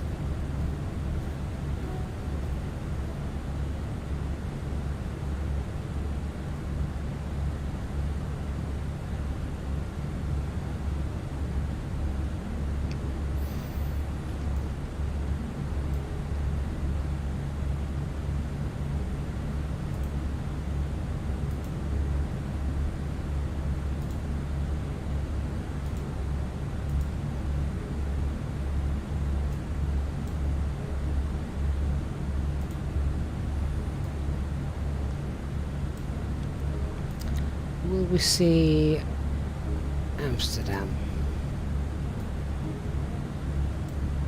Yeah, we should do.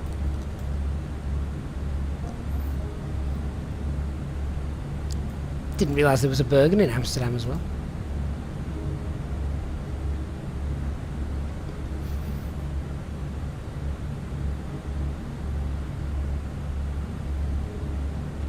So Danny, I didn't make the whole route, no. I made it about halfway.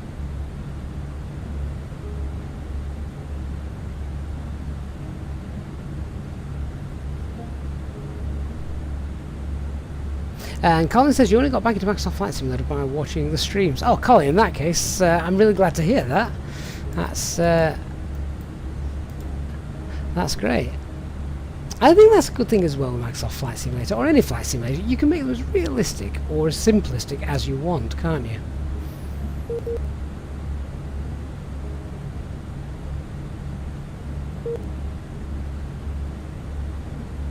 Dark Fury, if you could have anything from FSX in Microsoft Flight Simulator, what would it be and why? I'll tell you what it would be, Dark Fury. It would be a camera mod, because during the cruise stages of the flight like this, when you know everything's done, where fuel's good, yeah, you know the fuel's good, we're en route, everything's set up, we're basically just sat here enjoying the view, looking out the window. Was it Chase Plane? There used to be a camera mod that you could just and it would just pick random images and it would cycle them every 30 seconds. So you get different views, inside, outside, that kind of thing. And yeah, I miss something like that for Microsoft Flight Sim. Someone needs to create something like that. Dan, 66 hours flying the Phoenix thanks to your tutorials with a couple of vicinity landings. Keep at it, Dan. Wally says ADDP approaches online. Yeah, they're approach controlled though, so they're not going to want to talk to us. Volker Frank says last night there was a thunderstorm in the southwest of Germany, but it hasn't cooled it down. Which is strange, isn't it? Normally you have a thunderstorm and it does cool it down. Christian, thank you for reminding me. Yeah, let's plug that back in now. And that one. Mind you, I don't care if the FOs dies.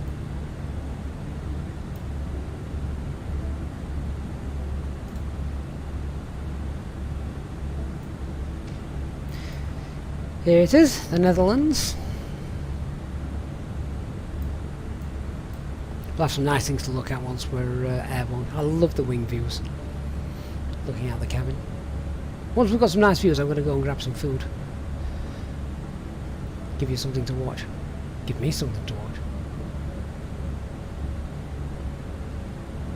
Might have to do a Friday night quiz.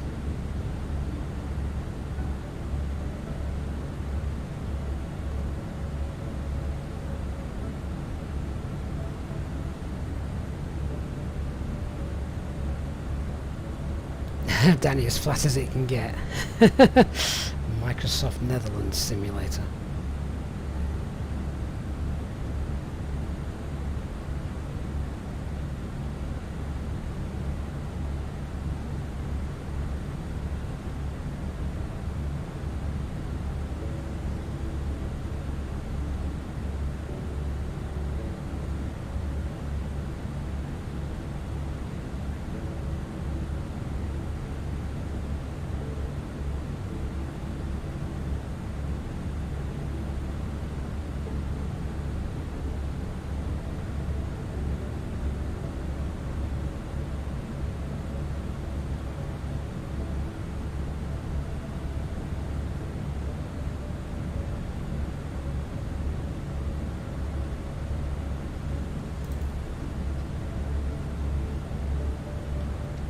Quite like the first officer's view. I think the first officer's view just looks a little different. Something a bit like that. KLM 1867, taking off runway 36. That's quite neat.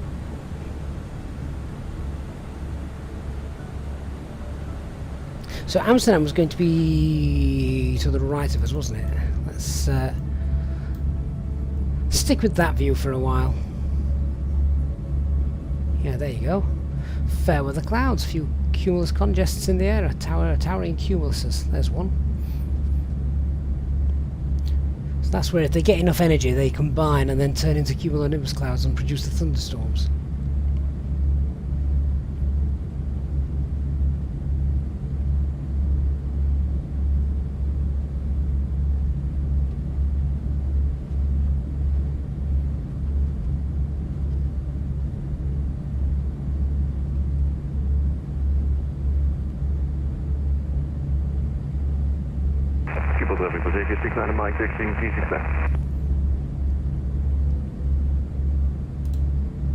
Tyson says, good morning chat, nice to catch a stream first thing on a Friday. So, where are you, Tyson? Are you New Zealand? Danny says, doing the same flight, you got the same route as you, but you're going to pretend you got a little vector 10 degrees off to the right so you can overfly your house. A little?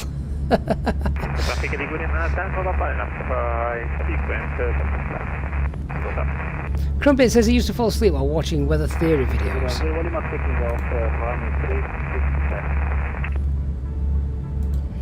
I liked weather theory. I love METAR and all that kind of stuff.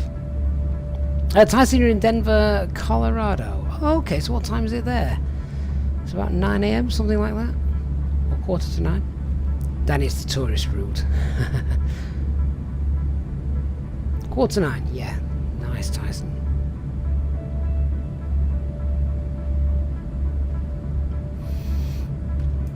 So, whereabouts is Schiphol? Where oh, it's far too far to the south of us. Yeah, we're not going to see it.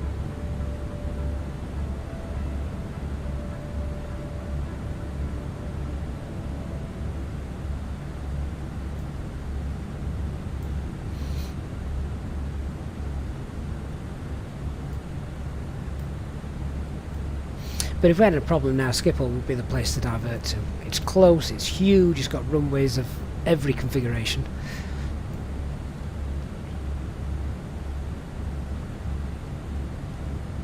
Matt's looking forward to the A310. Yeah, I think a lot of people are, aren't they?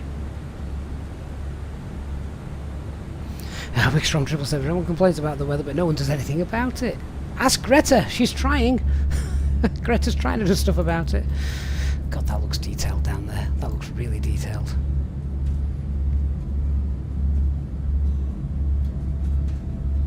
Christian, would it be possible to have a tour through the cabin? Well, why not? Oh, not with that button. Let me try again. 738, KLM 38, total destination the islands runway 36 right. So, quick tour through the cabin.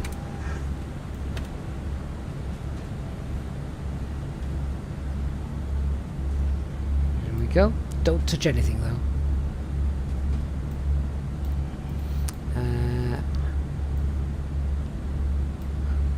So,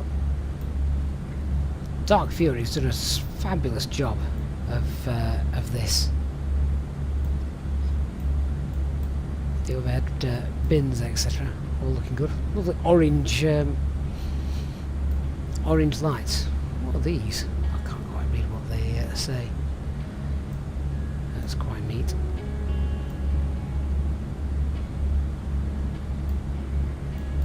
Do you remember when the Fenix came out and everyone asked if the toilet worked?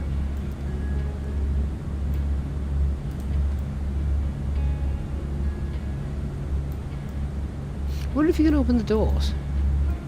We'll not try it, I mean on the ground. I wonder if there's a click point, click spot somewhere that you can open the doors.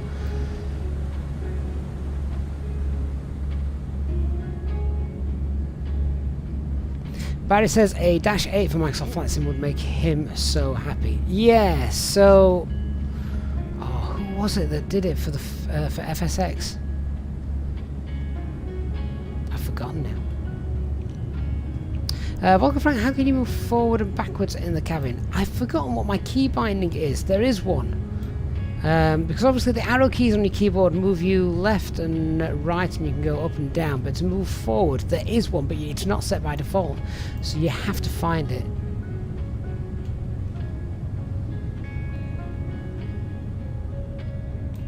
It's weird, isn't it? Thinking here we are at oh, hello. The engine blur seems to be distorting the windows.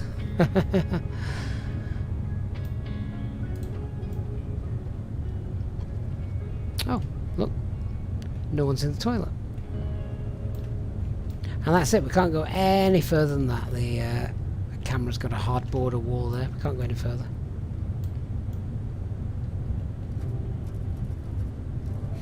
Colin, does Dark live near Kent? No, he lives near me.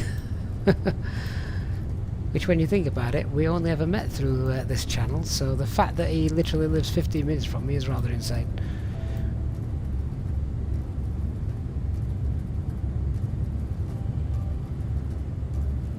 Majestic, Barry, that's it. Yes, the Majestic.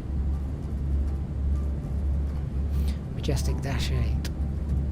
I could never land that thing properly.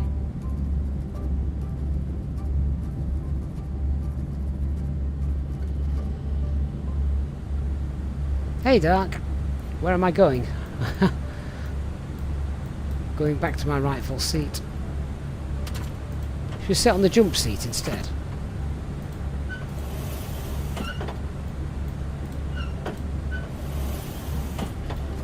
Where's the click? Where's the click point for the to fold it out? Or can't you? I know you can fold it up and down so you can access the circuit breakers behind it. I thought you could fold the seat out.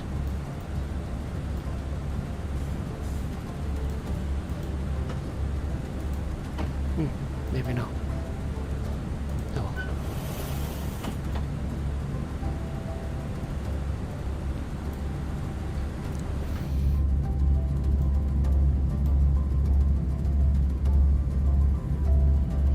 Christian, alright Phoenix, shut up and take my money. I know Christian, it's amazing. And it's not even a lot of money. It's like £50 I think, which is fantastic for the quality of the add-on that we get.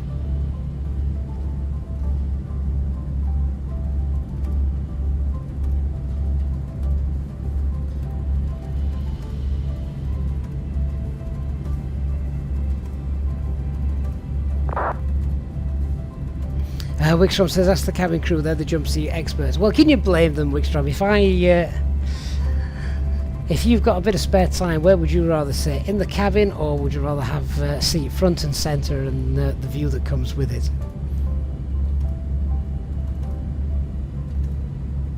Danny says, can you do something with the passenger information on the EFB? There's a lot of information about every person that you didn't know.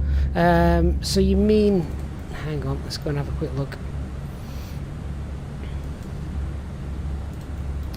Why are you not following my aircraft? Let's go and find it. Where is it? Is it on here?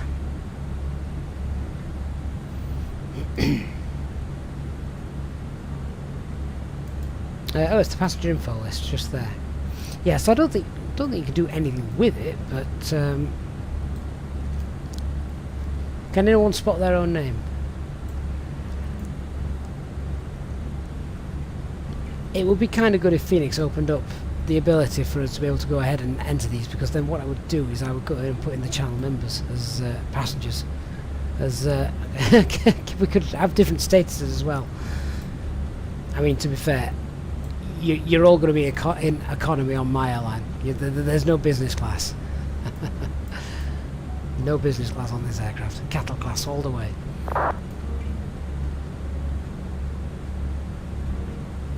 Oh, staff. I've not seen that one before. But he's only got bronze status.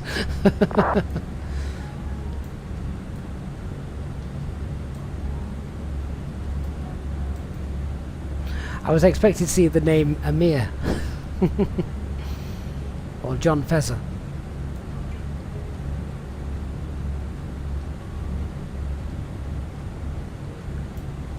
Colonel, your name can just be Mr. 22. Fair enough.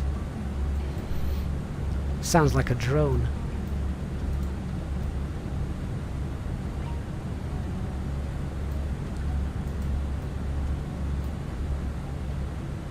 Pop that back on.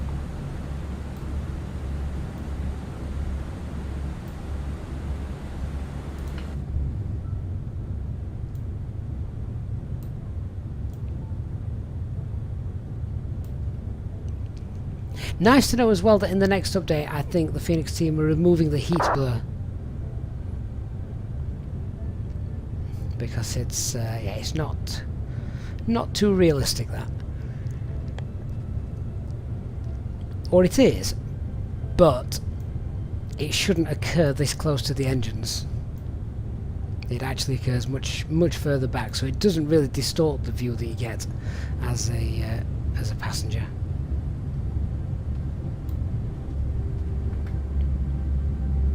That's why I like this view.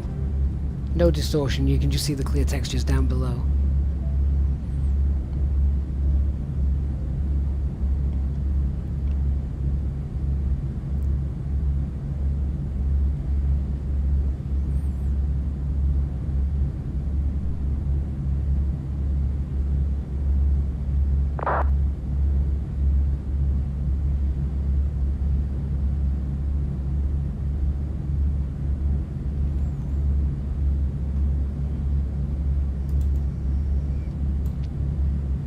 So how long have we got left? I think we've got about an hour and 10 minutes. Is it something like that?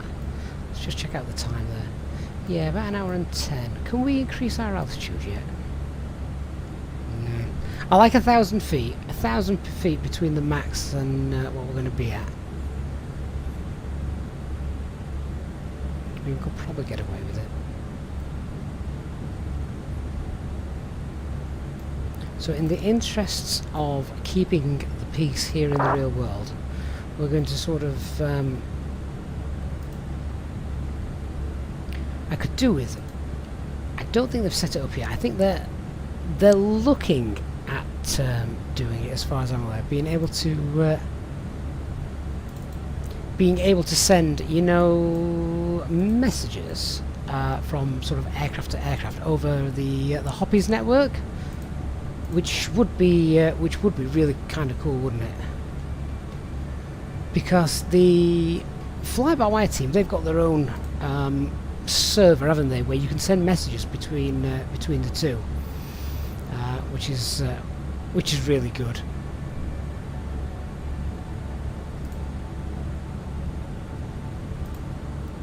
So I could do with being able to go to my ASC menu. So that's ATC request, we don't want to do that. Arrival message. So you can tell them if you want the GPU. Yes, we will want the GPU there. The next flight number, no idea. Taxi fuel, trip fuel, no idea, because I've not got the operational flight plan for our return journey. But we'll have to utilise this if we do any turnaround flights. But yeah, if I could sort of be able to go to, yeah, if I could send a pretend message off asking for permission to increase my cost index, that'd be really nice. Be even nicer if they replied.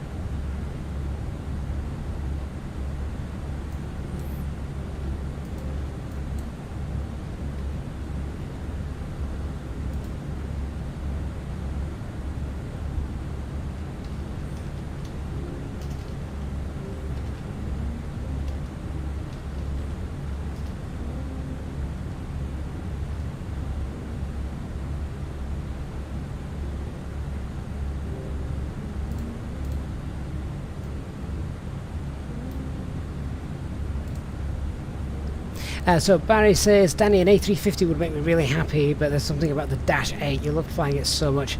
The sound of the propellers and hands-on flying. It was a challenge, yeah.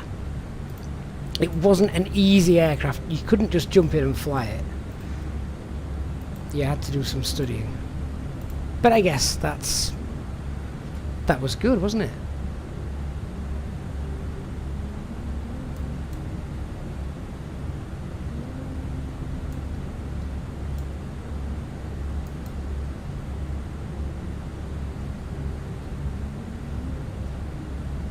And Ian Key Flights, I've read that wrong, sorry. Ian Key Lights. Anyway, says, aren't you excited for the new windy options coming in the next sim update? Gusts, turbulences seem to be quite realistic and may provide more challenging landings. Well, the weather engine in Microsoft Flight Simulator, I think, has been fantastic since day one, to be honest. Alright, there's been the occasional hiccup, but I think it's been really, really good.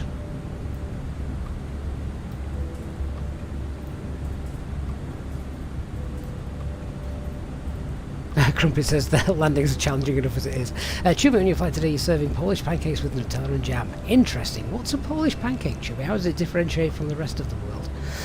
Crumpet says, flying the Dash 8 in New Zealand was always fun. Yeah. Usually, while in the heads-up display, does it have a different flight level? A Flight Live Studio has never been 100% accurate. But yeah. Hey, Captain H&W. So we just need as many sort of information, any error logs to be sent to the developers. Obviously, it's well out of my league to, working stuff out like that. But I think it's got something to do with the different keyboard layouts used around the world. That's as far as I understand it, anyway. Yeah, Danny, that makes you think of the guy who stole the Dash 8 in Seattle, who couldn't just jump in and fly, because that's exactly what that guy did.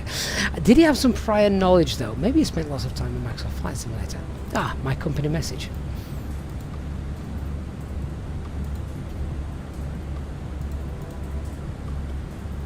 Ah, that's what I want to read. There you go. A request for cost index 50 is approved. Thank you, operations. How much of a jump will this give us? So what are we at? We're about just under 260, and if we pop that in there, just speed us up a little bit. Burn some fuel.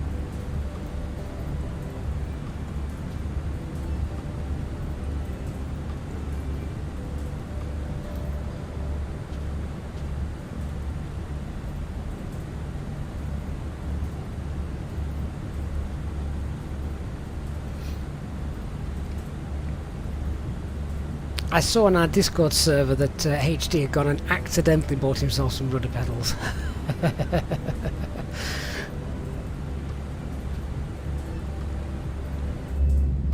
That's going to be interesting when his other half finds out.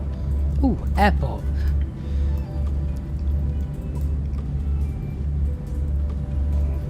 Nice little aerodrome down there. Who else does this as well when flying? Just looking out and trying to spot airports. If you're in America, though, it's a bit boring because there's literally one every 3 miles. I think there's more airports than lakes in America.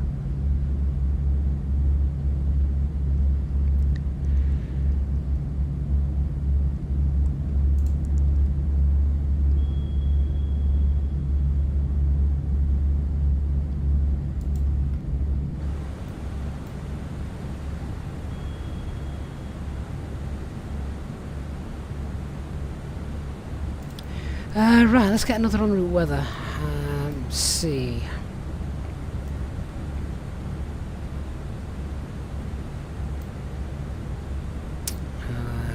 Probably Echo Delta Delta Papa, I think, would be a good shout. Let's go ahead and have a look.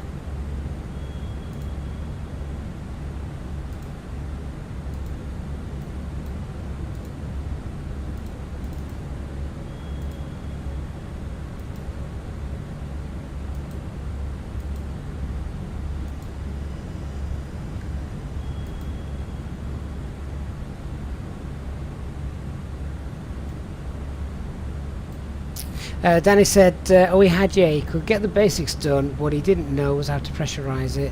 I think he also said he became a bit light-headed, but that could have been because he was performing some Gs. I remember that story now you mention it. Robert, how do you combat fatigue after multiple sectors over multiple days? Well, obviously, you are only allowed to fly so many hours within a certain amount of time. And the length of time that you're allowed to fly is all dependent upon the time that you start, which can be a bit confusing. So if you start your sectors early in the morning, you are allowed to fly for longer than if you start your sectors later in the evening.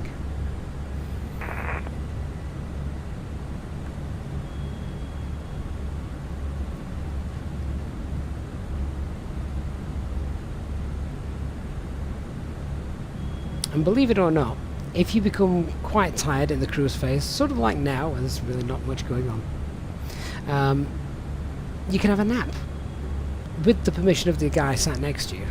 There's nothing wrong with saying, you know, just I'm going to have a 15-minute doze, just wake me up when we're done. You got to hope that you don't snore. That'd be quite inconsiderate. But I think there's been quite a lot of research done into this and how a nap of no longer than 20 minutes can really refresh you.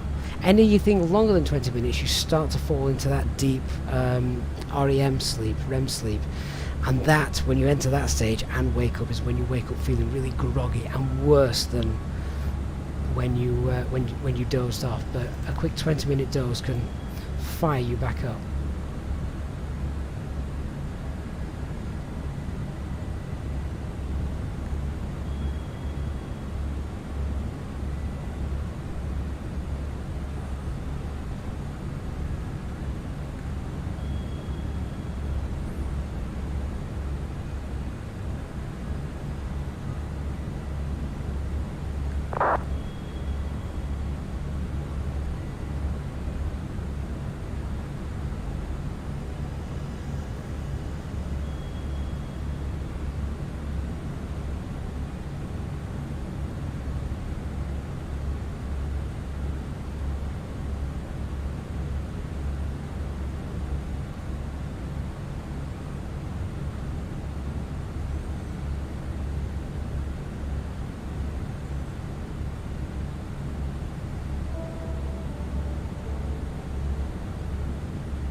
So that guy that nicked the A380, Danny says he crashed after being airborne for around 45 minutes, doing loops, dives and bank angle checks.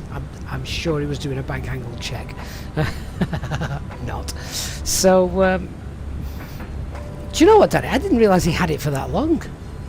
How can you just go and nick an aircraft like that? I mean, alright, a Cessna.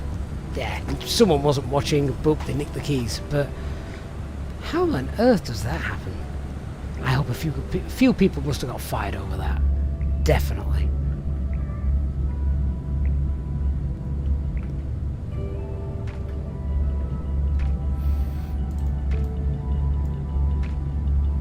Right, guys, I'm just going to go and grab myself a drink, and then when we come back, we're going to start looking at our arrival brief, which, to be fair, I don't think it's going to have to be too comprehensive. Nice, easy, straight-in approach into Krakow. So, yeah, I will be back in 4 or 5 minutes. Thanks for being on board. Make sure you hit that like button as well whilst we're in the cruise.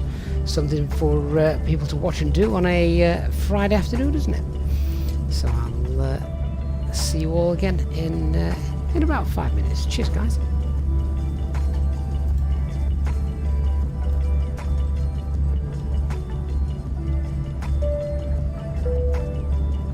In just a few moments, we'll commence our in-flight service, offering you the chance to purchase from our selection of fresh food available today. Full details can be found in your in-flight brochure. We accept payment in pounds, euros, most major currencies, and debit or credit cards.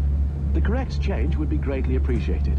And if we could be of any further assistance, then just ask us as we join you in the cabin shortly.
Hey guys, so back with you.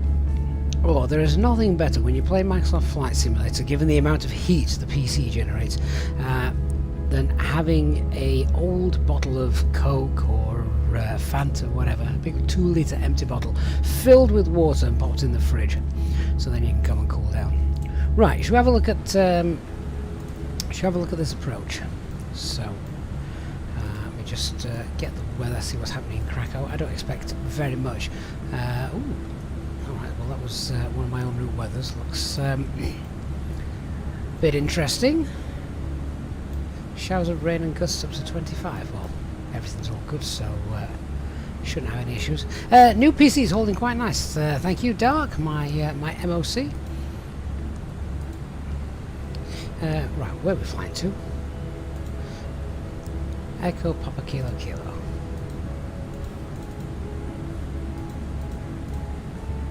So, send that off. Let's have a look at our arrival route. So we're going to be coming in on the Mapic 3 Golf.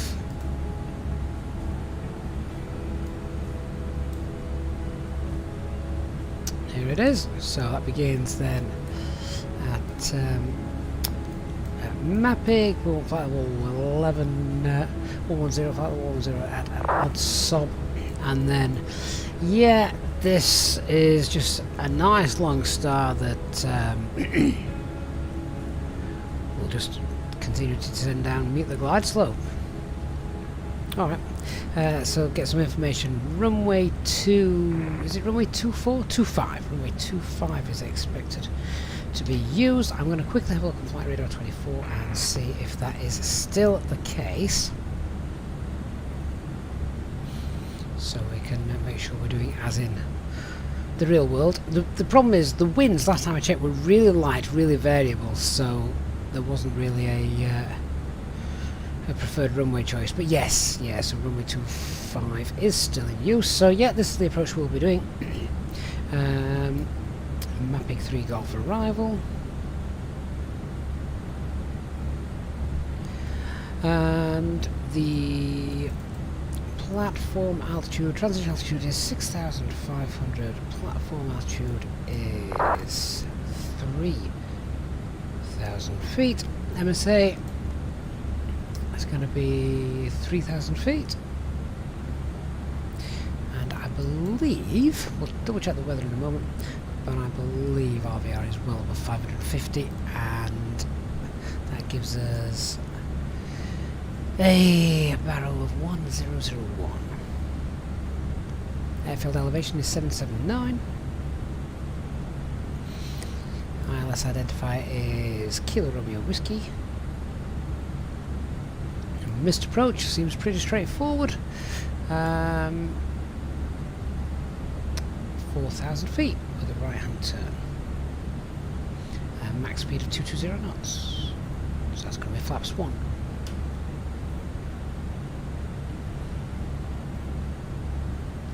Okay, so let's set the box up now. We've gone through that. Check our flight plan, looks good.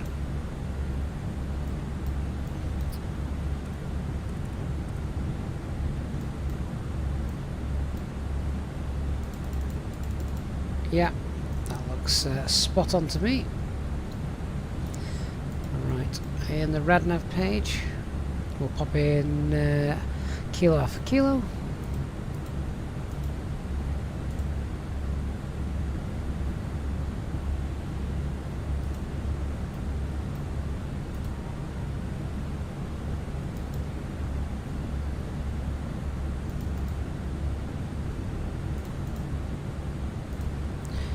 Get in there, 312 miles away.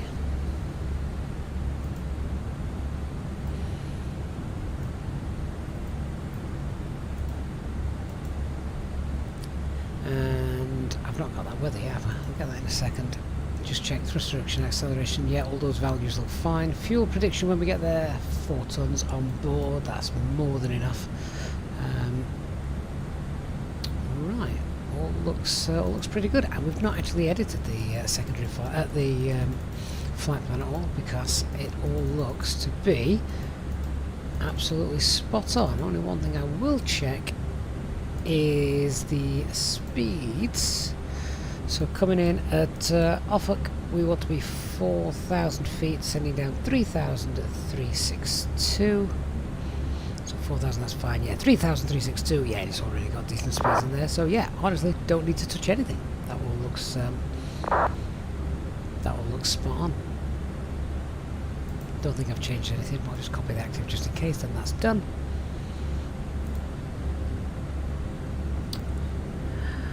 Okay, yeah, nice.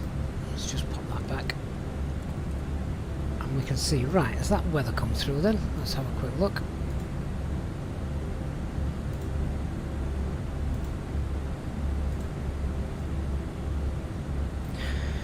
So, we've got a QNH of 1014, 32 degrees, that's nice and warm. And speed, wind speed 2104 knots. That's going to be the slightest of winds from the left, but not very much as we're coming down. It's variable 142.70, but yeah. Weather couldn't really be better, could it? Light winds, 32 degrees, and cam okay. Beautiful. Okay, I'll fill in the perf page then.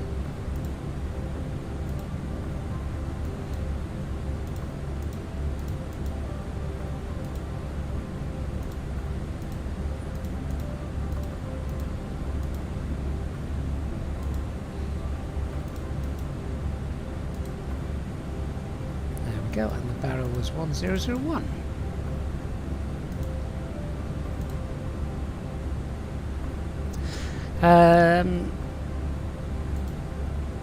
Good.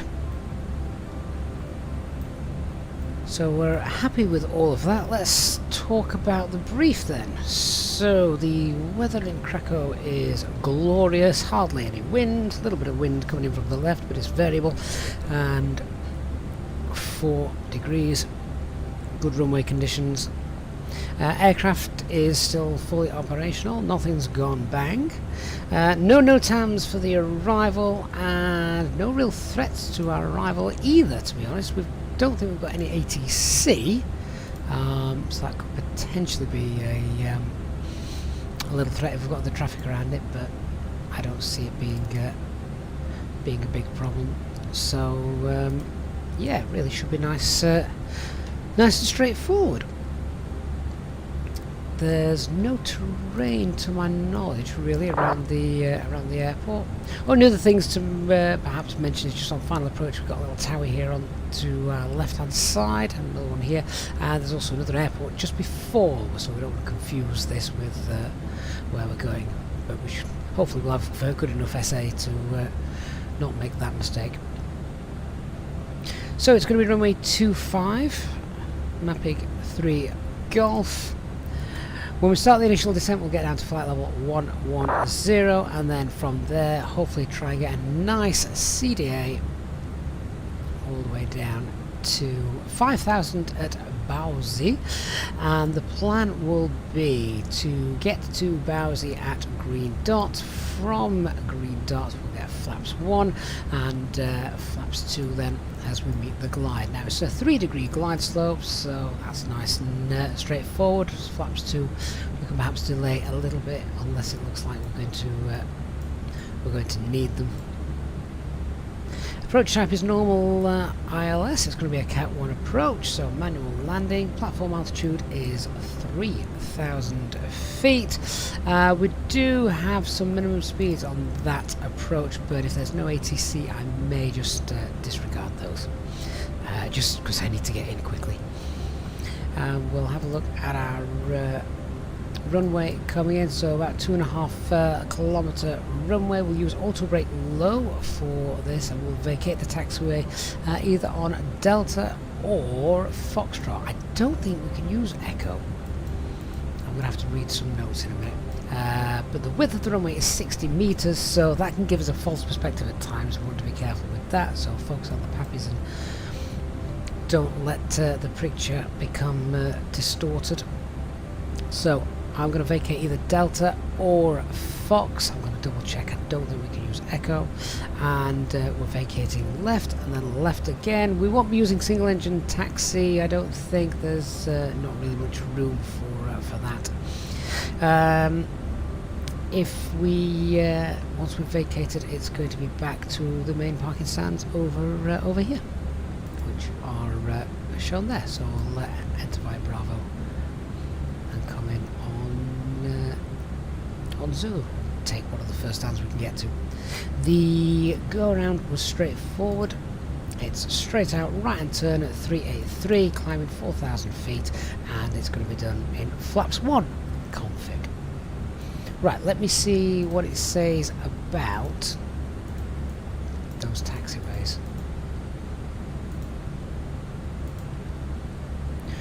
Noise abatement, CDA, yeah, we want CDAs.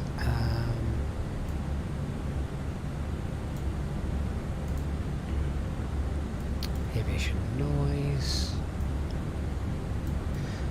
Taxiway E is not available for aircraft. Is that the one that I was talking about? I can't remember now. Ah, yes, taxiway E not available. So yeah, Delta or Foxtrot. Foxtrot looks quite small on there. What's the deal with that? They're fine. They're fine. That doesn't say anything, so I'm not going to concern myself with it. De-icing, not today.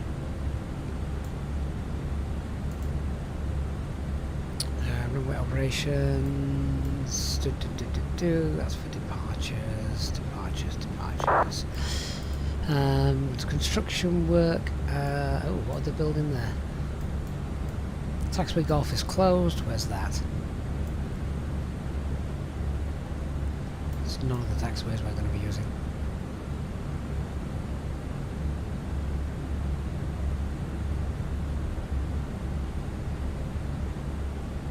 Okay. So, Bravo Zulu. Wonder what they're building here then. It's not going to be a runway, is it? Alright.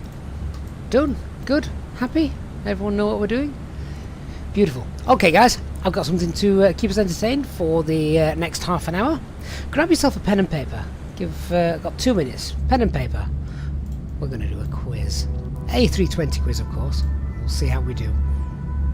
So I'll just give you a second or two to go and to grab that.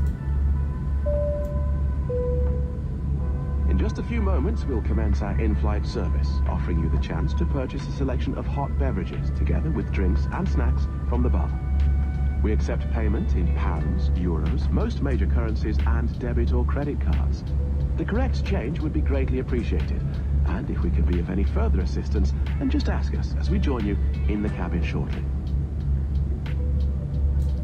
Dark Fury, can you use the notepad? Well, I guess you can use the notepad, why not?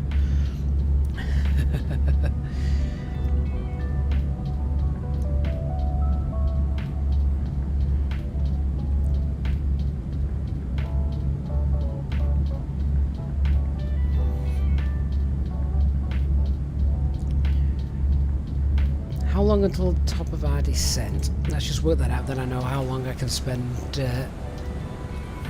on this. Right, there's our top of descent. We've already done our brief and everything, so no need to be concerned about that. Top of descent 1340. Alright, so we've got about 15 minutes. Right. Okay. Oh, Danny's getting quite excited. Alright, so question 1. All flight control surfaces are this is specific to the A320. Yep. All flight control surfaces are hydraulically actuated. True or false? I'm going to give you the answers at the end. So, all flight control surfaces are hydraulically actuated. True or false? Now, you can put your answers in the chat if you wish, or you can just write them down, keep them to yourselves, then I'll go over the answers at the end.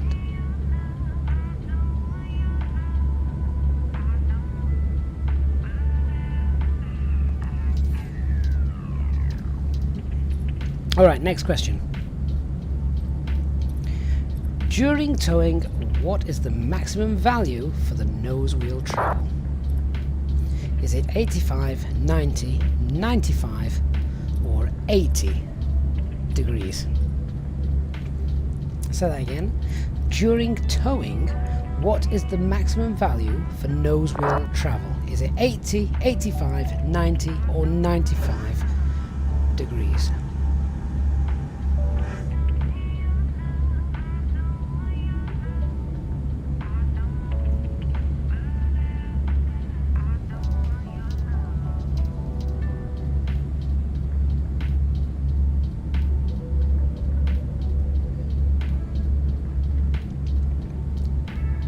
Question number 3. In flight, a pitch input on the side stick demands a pitch rate. True or false? In flight, a pitch input on the side stick demands a pitch rate.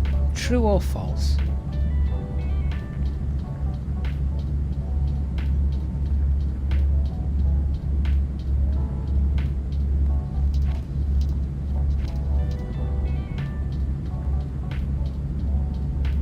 Wickstrom 777 giving his answers. Are you applying these to the yeah, are you applying these to the Airbus 320?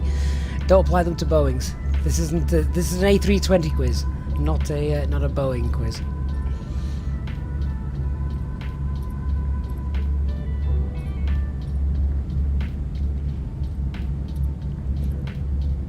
Alright, so next question.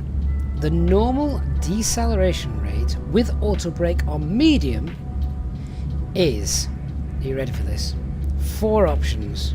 So this is the normal deceleration rate with auto brake on medium is 1.7 meters per second, 2 meters per second, 3 meters per second, or 6 meters per second. And that's just reminded me I need to hop back to the flight deck and set auto brake low.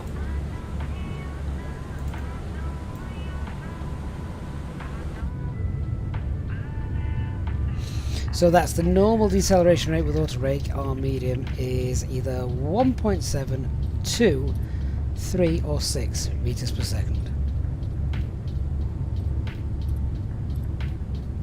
And I should say it's actually meters per second, for those of you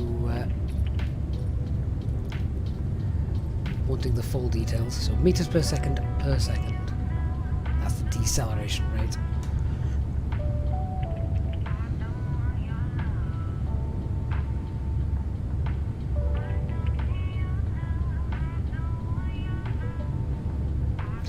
Okay, next question. So the pack flow control valve is A, pneumatically operated and electronically controlled, or B, electronically operated and pneumatically controlled, C, hydraulically operated and electrically controlled, or D, electrically operated and hydraulically controlled.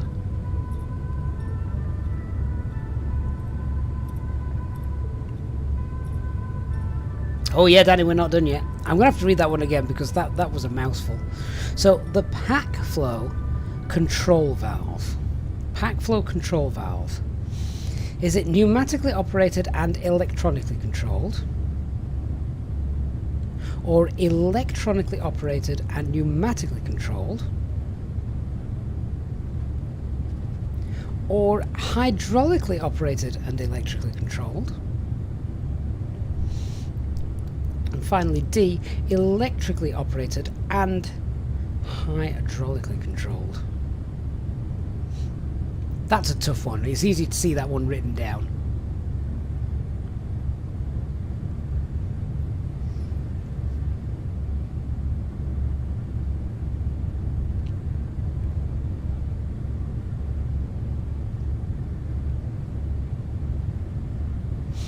Okay, so an easy one for you if you watch the channel regularly. What is the maximum angle of bank in normal law with the high speed protection active? There's a little caveat. So the maximum angle of bank in normal law with high speed protection active.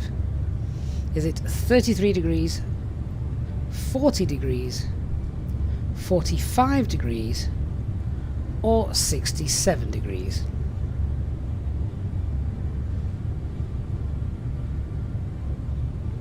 Robert says the backflow question sounds like lyrics from a Greek song. I'm not going to try and sing that to any well-known tunes. Yeah, so the maximum bank angle in normal law with high speed protection activated: 33, 40, 45 or 67 degrees.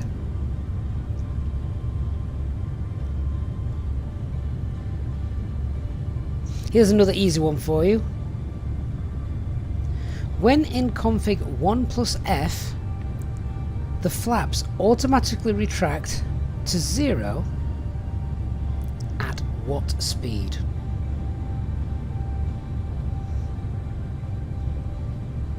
Is it green dot speed, 210 knots, 180 knots, or S speed?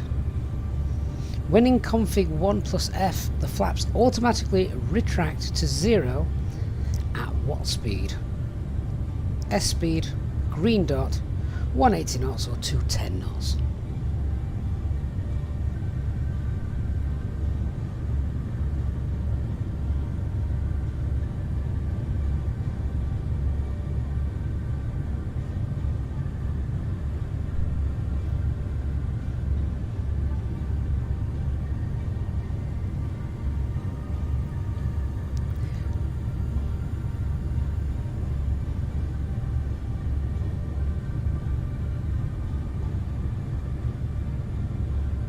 Next question. Oh, this might require some maths.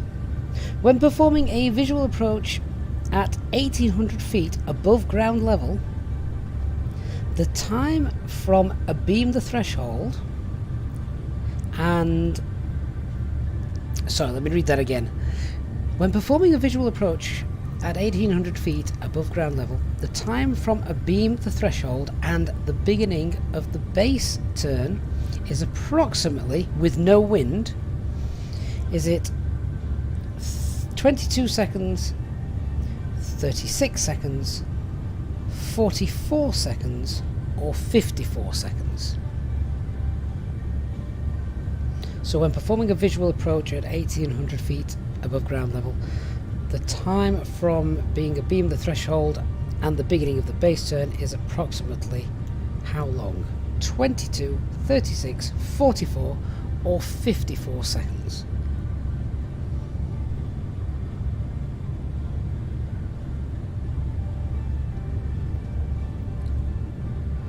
Right, so how many questions is there?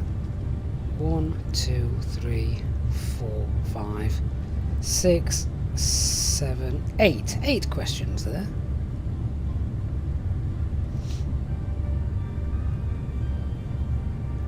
Okay, have we all got our ducks in a row? We're ready for the answers? This has passed the last 15 minutes of cruise, hasn't it? Everyone's thinking, oh hang on, it's Friday. I wasn't expected to work. We've still got 80 miles to stop in St anyway, so we're good.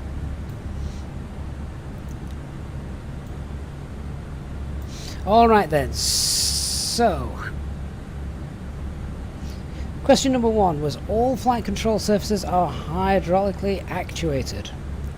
True or false for the A320?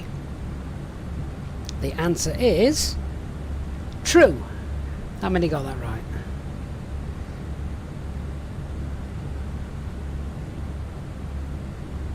Yeah, so all the flight control surfaces are hydraulically actuated.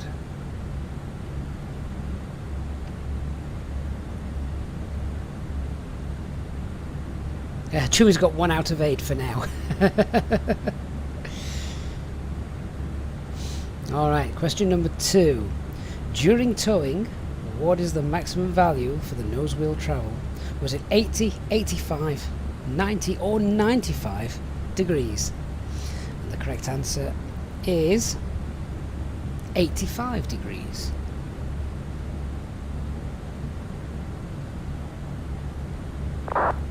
So not quite the full 90-degree turn.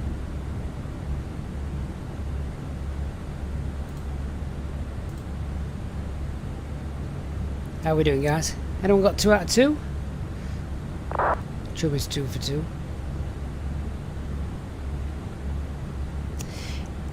so question number 3. Danny says he's not going to pass the quiz. So, question number 3. In flight, a pitch input on the side stick demands a pitch rate. True or false? The answer is, of course, remember we're Airbus, we're fly-by-wire. The answer is, of course, false, because it demands a load factor, is the terminology that Airbus use. So it doesn't demand the pitch rate, it demands a load factor.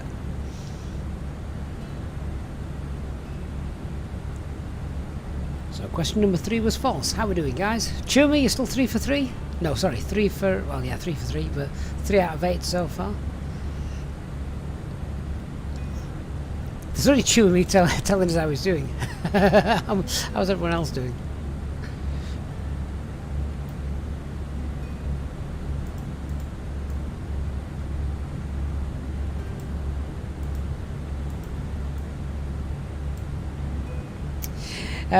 What was the next question? Okay, here we go. Next question. Question number 4. The normal deceleration rate with auto brake on medium is 1.7, 2, 3 or 6 meters per second per second. Pick a number, I guess. The answer is 3 meters per second per second.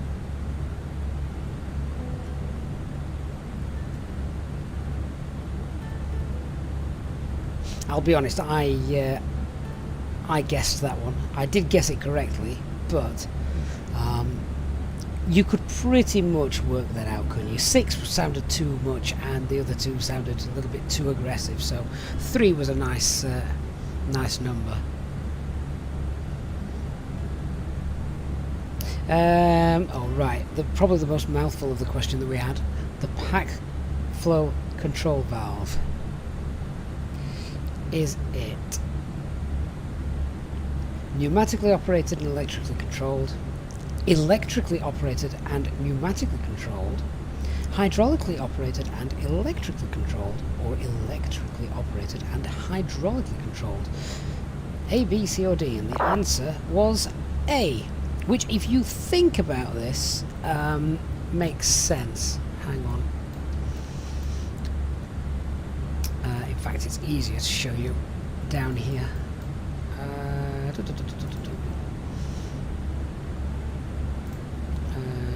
Where is it?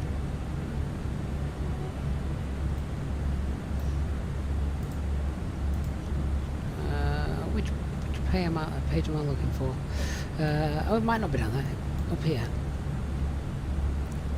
Right. Okay.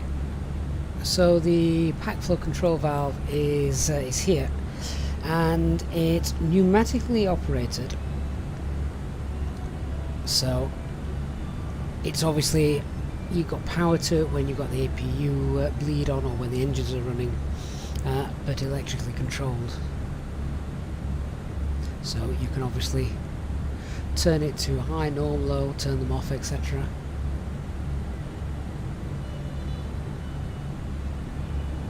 Danny, you got that one. The most complicated one of the entire lot, and you managed to get that one.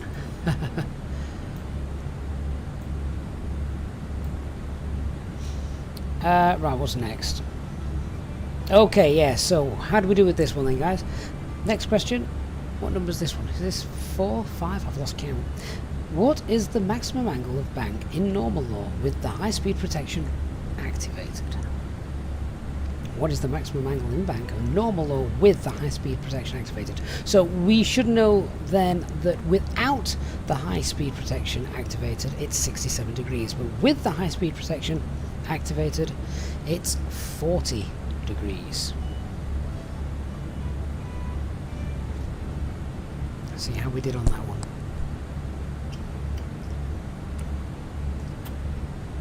Now what we really should do is put that to the test, shouldn't we? We should nosedive and try and turn around.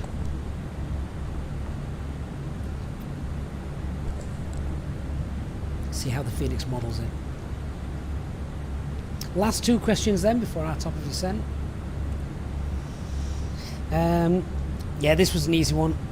When in config 1+F, the flaps automatically retract to 0 at, was it green dot, S speed, 180 knots or 210 knots?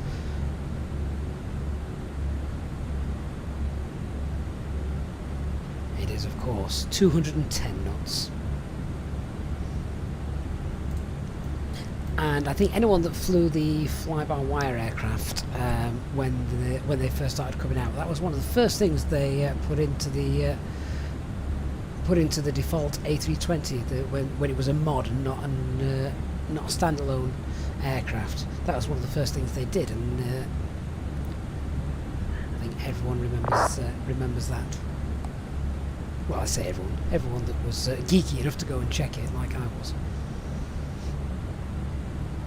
And then finally, when performing a visual approach at 1800 feet AGL, the time from a beam to threshold and the beginning of the base turn is approximately how many seconds? 22, 36, 44 or 54?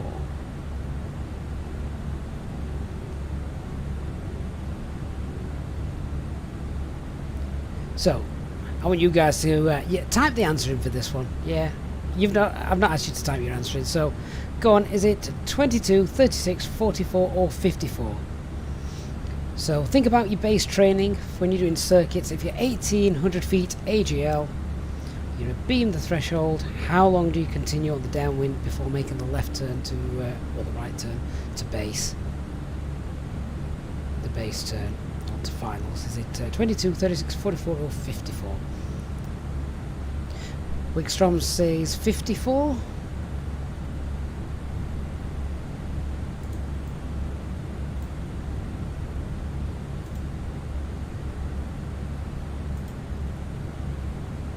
LG Lambs says depends on the circuit. No, it doesn't.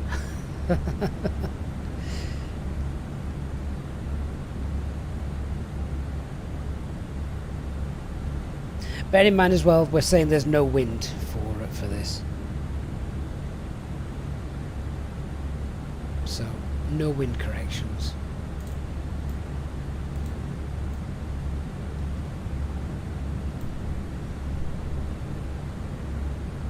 Oh, I'm disappointed. There's only Wikistrom coming out with an answer.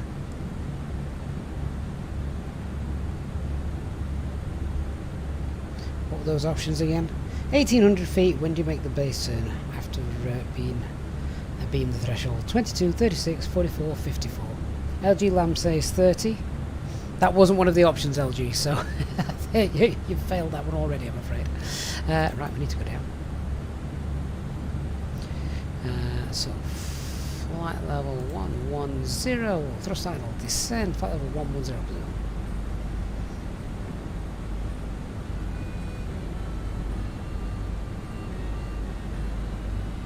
Anyway, the correct answer, I'm not going to believe anybody that gets this right now because you haven't typed it into the chat.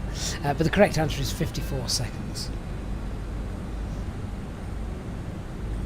And you can work that out because it's just, it's about 3 seconds per 100 feet above ground level, isn't it? And that equals 1800 feet, which is what the question was asking.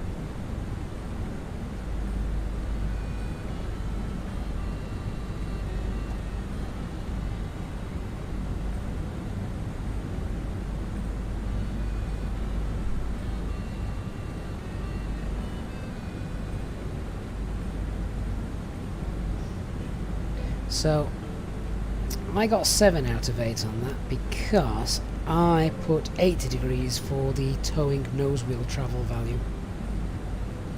And if anyone wants to go and have a look at this quiz, it's not one that I've devised, you can go and find that at a320expert.com. JEB, I'm not turning on the seatbelts just yet, we're at 30,000 feet, got loads of time.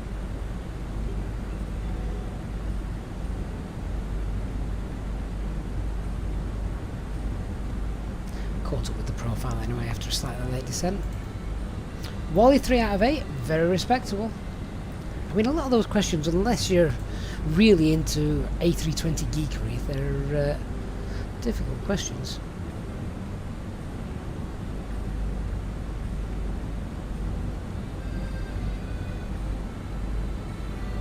Dark Fury, if you're going to give me a quiz question, I want multiple choice.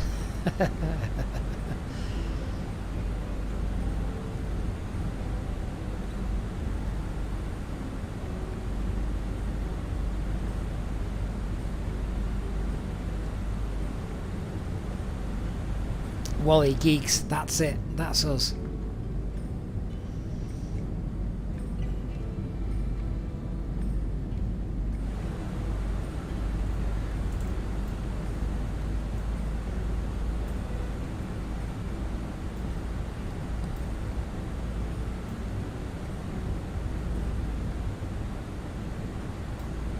Robert, you got 0 cook, but that's because you were running down with the back helping out with the latest, the last drink service. Fair enough.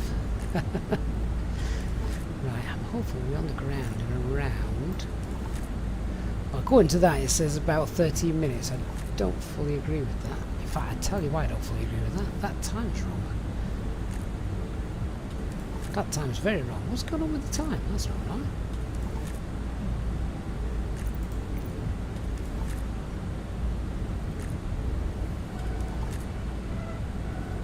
It's like 4 minutes late.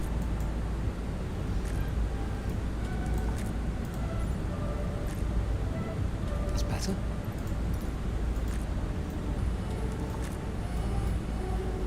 That's better.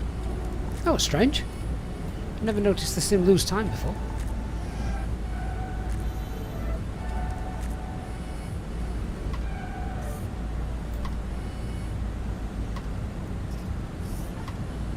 Stig says he's read that somewhere the initialized descent rate is 1,000 feet per minute for how long? Alright, what you may have read, Stig, is that if you are below the profile, so you're going down, you're descending, but you're below the profile, it will hold 1,000 feet per minute until the profile's caught back up.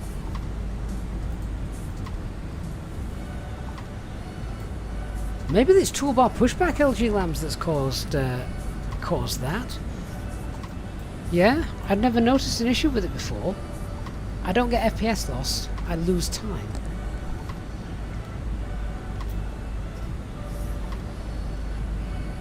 We will have to do some more tests.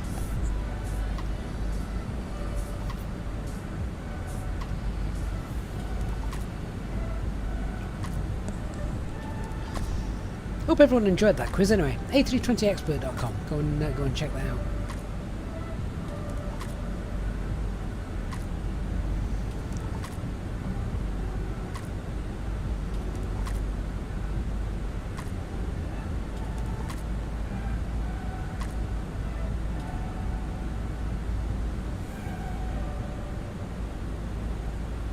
Hey Nick, good afternoon. Where have you been? Nick, you would have loved the quiz that we have just done. It went right up your street.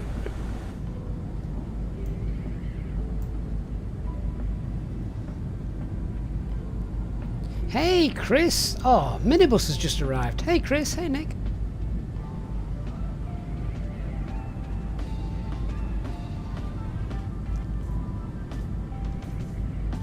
Danny, you've got the same issue. You thought it was something at your end, but you should have landed an hour ago. I know, how strange. Nick, you just got home from work, you'll watch it later. Work? I thought you were retired, Nick. Oh no, redundant. Oh, have you, are you back working for a living? That's a shame. That means you don't get to flight sim all day, every day. Some gorgeous views here as we're coming in over Poland.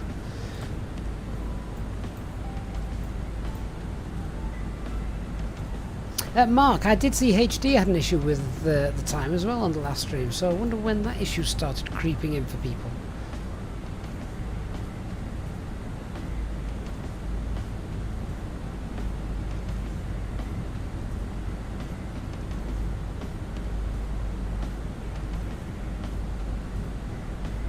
Yeah, Nick, I do recall that you were sadly made redundant a few months back.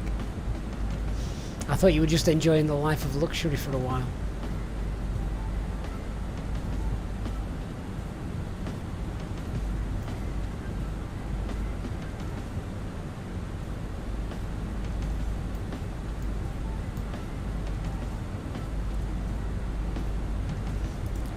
so our airport is about 20 miles away. We can probably see it. In fact, there it is. Yeah. Nice. Needs must, that is quite right, Nick. Cost of living isn't exactly good for many of us at the moment, is it? It would be interesting to know how much electricity in value, monetary values, it costs me to do to fly on Microsoft Flight Sim. Willie Adams just flown from Krakow to Dusseldorf. In real life, the A320 is such a great plane. I know very little about the A320, I'll be honest with you. But I only ever hear good things about it. Right, so we are going to continue our descent now down all the way to the platform altitude, which is going to be 3,000 feet. So let's go ahead and set that.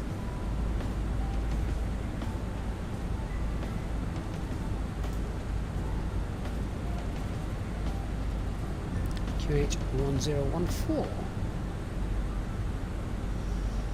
Let me just go ahead and get the latest weather. We did do the weather a while back, so let's check we've got the latest one.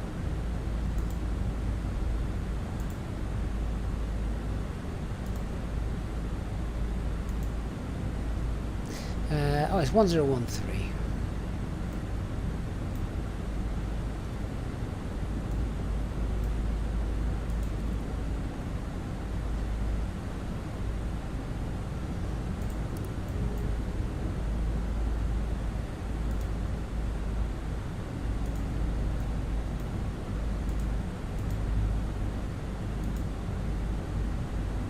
I can't just update the speed. That's annoying.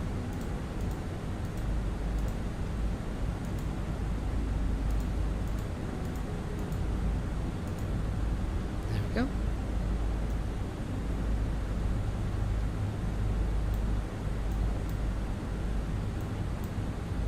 Stick, what you mean is when you start descending at the top of descent, you should descend slow with 1,000 feet per minute. Krakow traffic on 854 is on final runway 25 and 5 Jimmy. Oh, he's miles out from us, so no worries with traffic separation there. So, Stig, that all depends on if you're above the profile. If you start your top of descent late, then your aircraft's going to descend much faster than 1,000 feet per minute to try and catch up. The danger is you could exceed MMO, which is why they say it's probably best to use open descent to start if you're above the profile.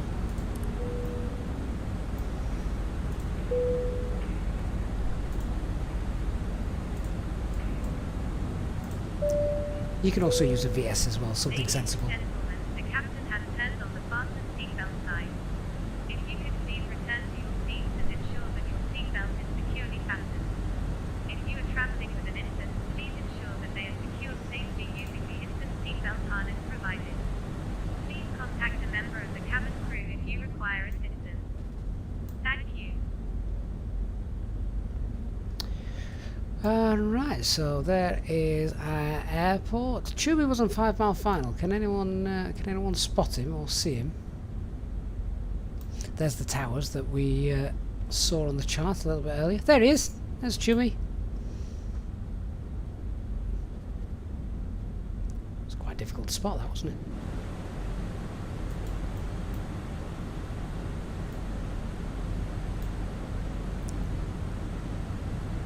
Krakow traffic code 854 is on short final 4 miles Jimmy, runway 25. Do you know what? I'm going to keep in selected speed now, 250 knots.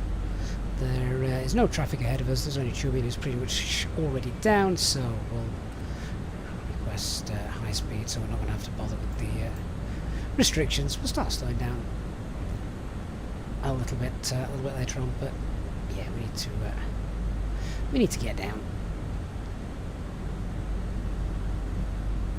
Someone's got to pick the kids up, and that is me today.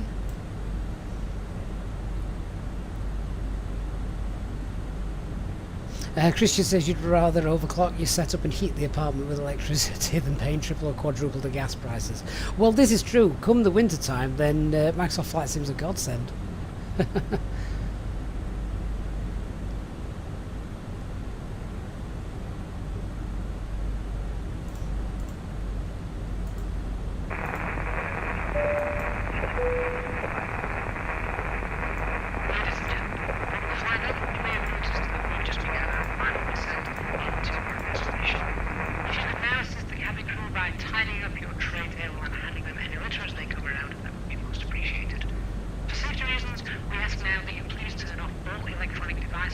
switch them to airplane mode until after we have landed.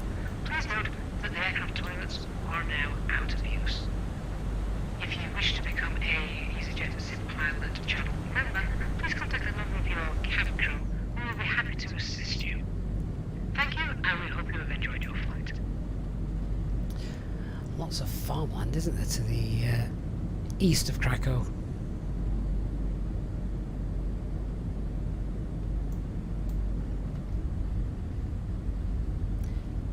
It is nice that when you're at thrust idle, that heat exhaust blast has actually dropped off. You can see it's much less intense now.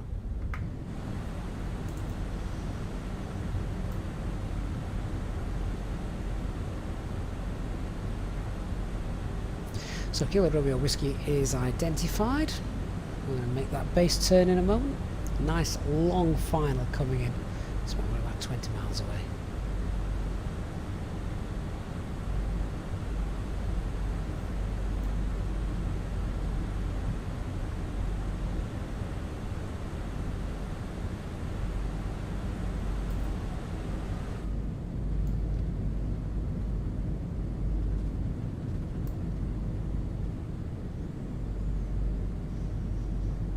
Looks like a bit of scorched earth there, doesn't it? Zach Plum, thank you for subscribing.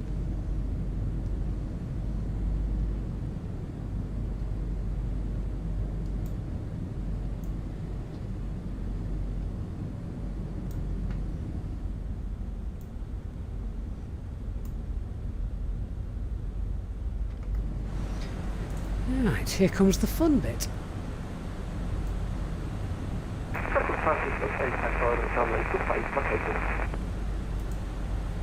And lock blue. Lock star.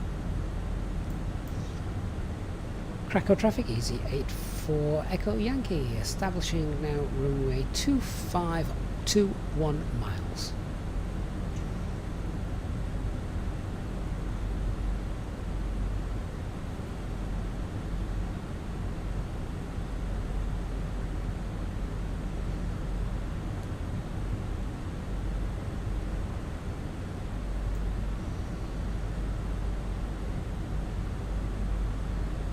Ooh, see the little reflection of that, I'll say a pond. Very large pond or very small lake.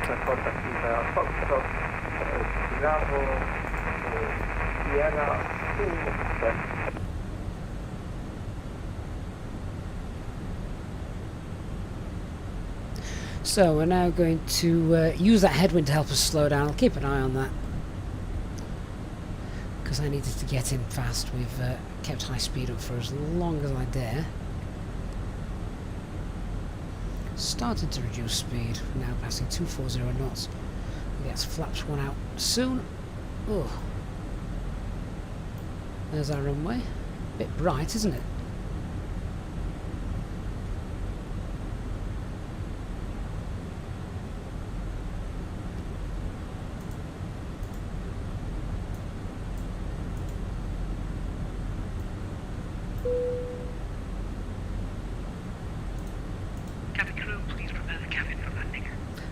One, speeds checked, glide slope star.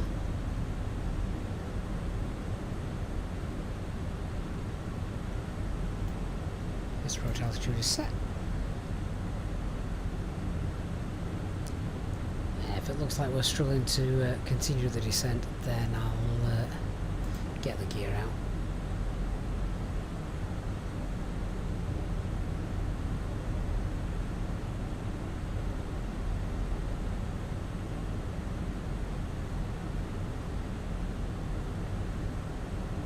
Eddie, if you want a little bit more information on how to fly the Airbus with its managed descent mode, then check out the tutorials on the channel, particularly for the Fenix aircraft, and I should help you on your way. There's a full flight in the Fenix from cold and dark to landing, same with the fly-by-wire as well. Ladies and gentlemen, we will shortly be landing. Please ensure your cabin bag is safely stowed with your laptop inside. Your tray table must be stowed, armrests down, and window blind open. You now need to be seated with your seatbelt fastened, ready for landing. Please help us by handing in any rubbish, newspapers or magazines that you do not want to take with you. The toilets are no longer in service. So we need to have flaps 2 out by 2,000 feet. So if I'm good, looks like I'm going to struggle with that. I'll just throw the gear out. Give us some drag. We're very close. Very close.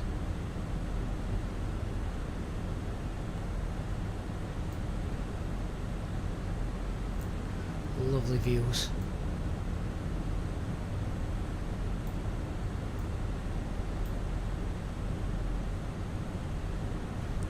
So yeah, let's go for it. Okay, gear down.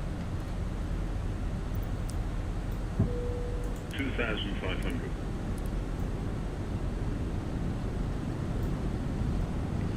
Jobs are good. Gear's doing its job. And flaps 2, speed's checked. Flaps 2 before 2,000 feet. Krakow traffic easy, 84 Echo Yankee, runway 256 mile final.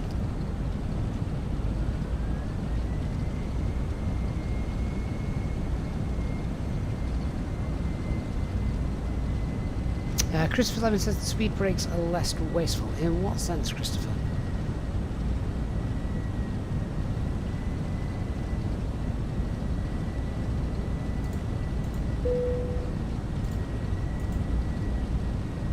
Cabin crew, please take your seats for landing. And flaps 3, speed's checked. We'll manage speed, flaps 3.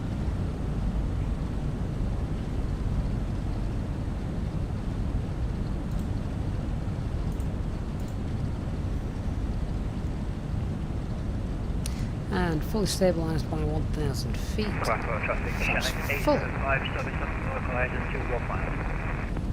Landing checklist.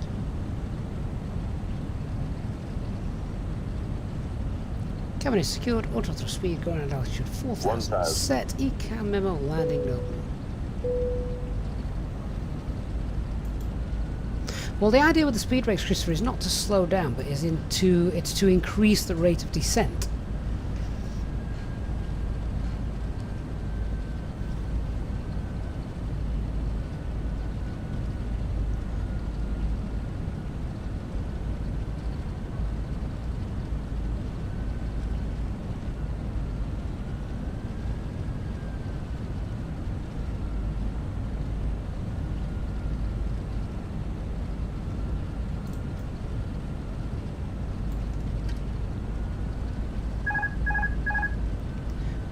Autopilot off, I have control. 500.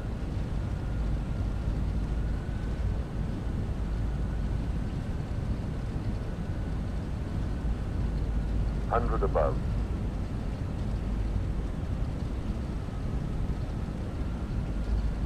Minimum. Continue.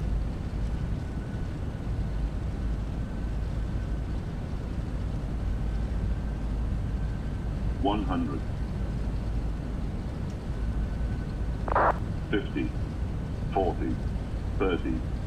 20. Retard. 10. 5. Ooh, long landing, not good. Spoilers deployed. Reverse green.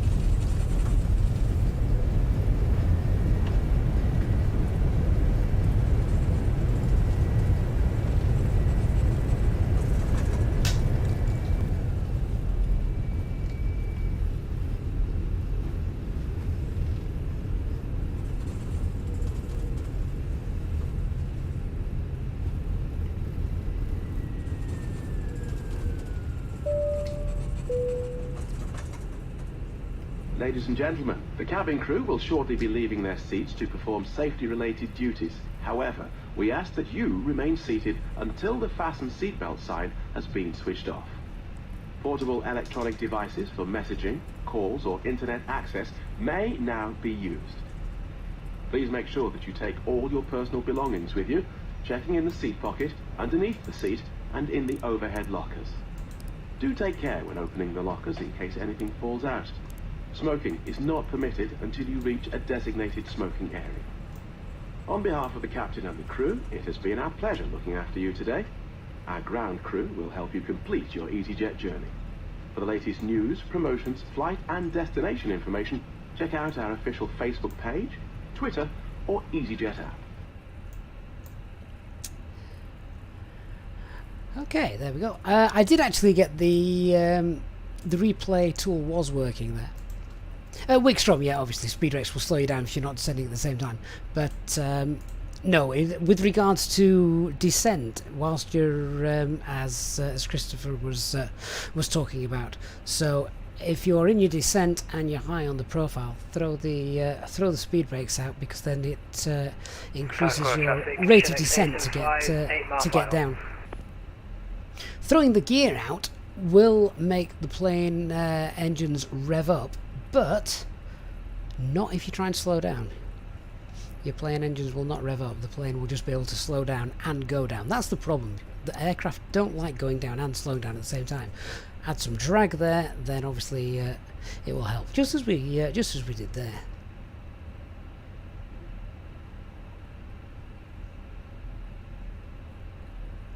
Matt, we were pretty much going to do that anyway, because there's a little taxiway.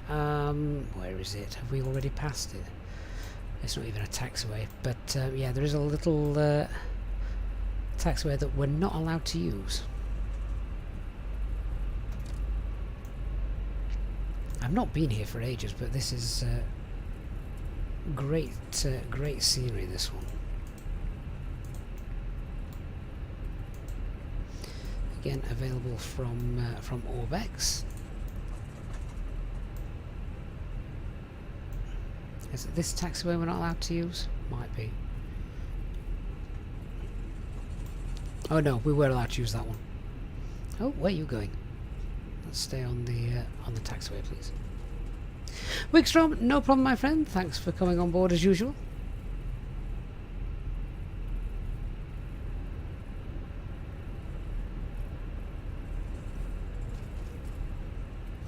Is that Dark Fury that's about to land?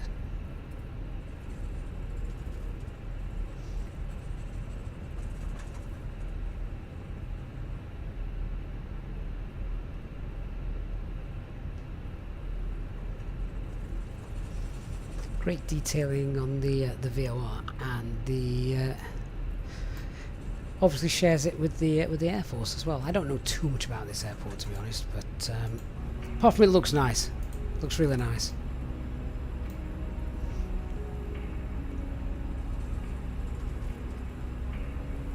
Dark Lawnmower Fury. You're never going to live that down. Where was that? Was that split? Has it landed? Have I missed him? Oh no, there he is.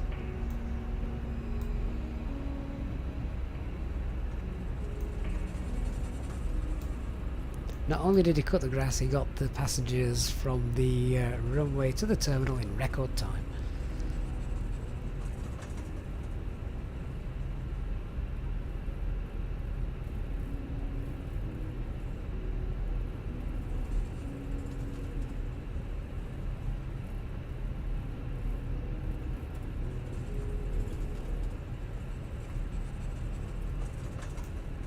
So we're going to take the gate just over there. We should be able to catch Dark Fury's landing. See if he see if he keeps it on the runway. I'm sure he will. This is nowhere near as difficult as Split. Where is he? There he goes. Oh, beautiful Dark. Yeah, you got no problem landing those Boeings, do you? Right, I really need to get out of here. I'm going to be in so much trouble.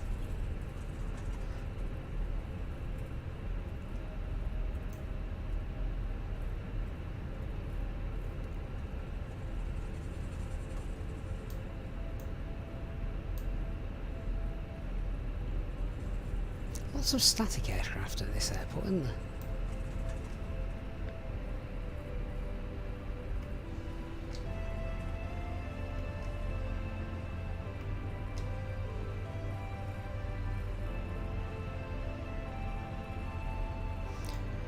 Such a very green country, Poland. I haven't been to Poland for years, probably about 20 years actually.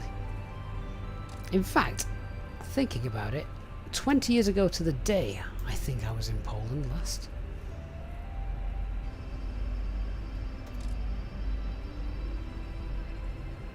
Oh, that Wizz Air's just parked where I was going to park. That's annoying. Okay, next one.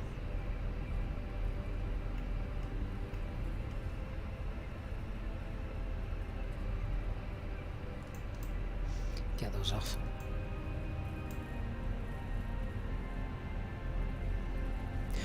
Right guys, I am going to have to shoot as soon as we've pulled ourselves up here. So a huge thanks to everyone who's joined us today. Hope you've enjoyed this chilled out Friday afternoon stream. Extra length stream as well compared to normal. Nice long flight.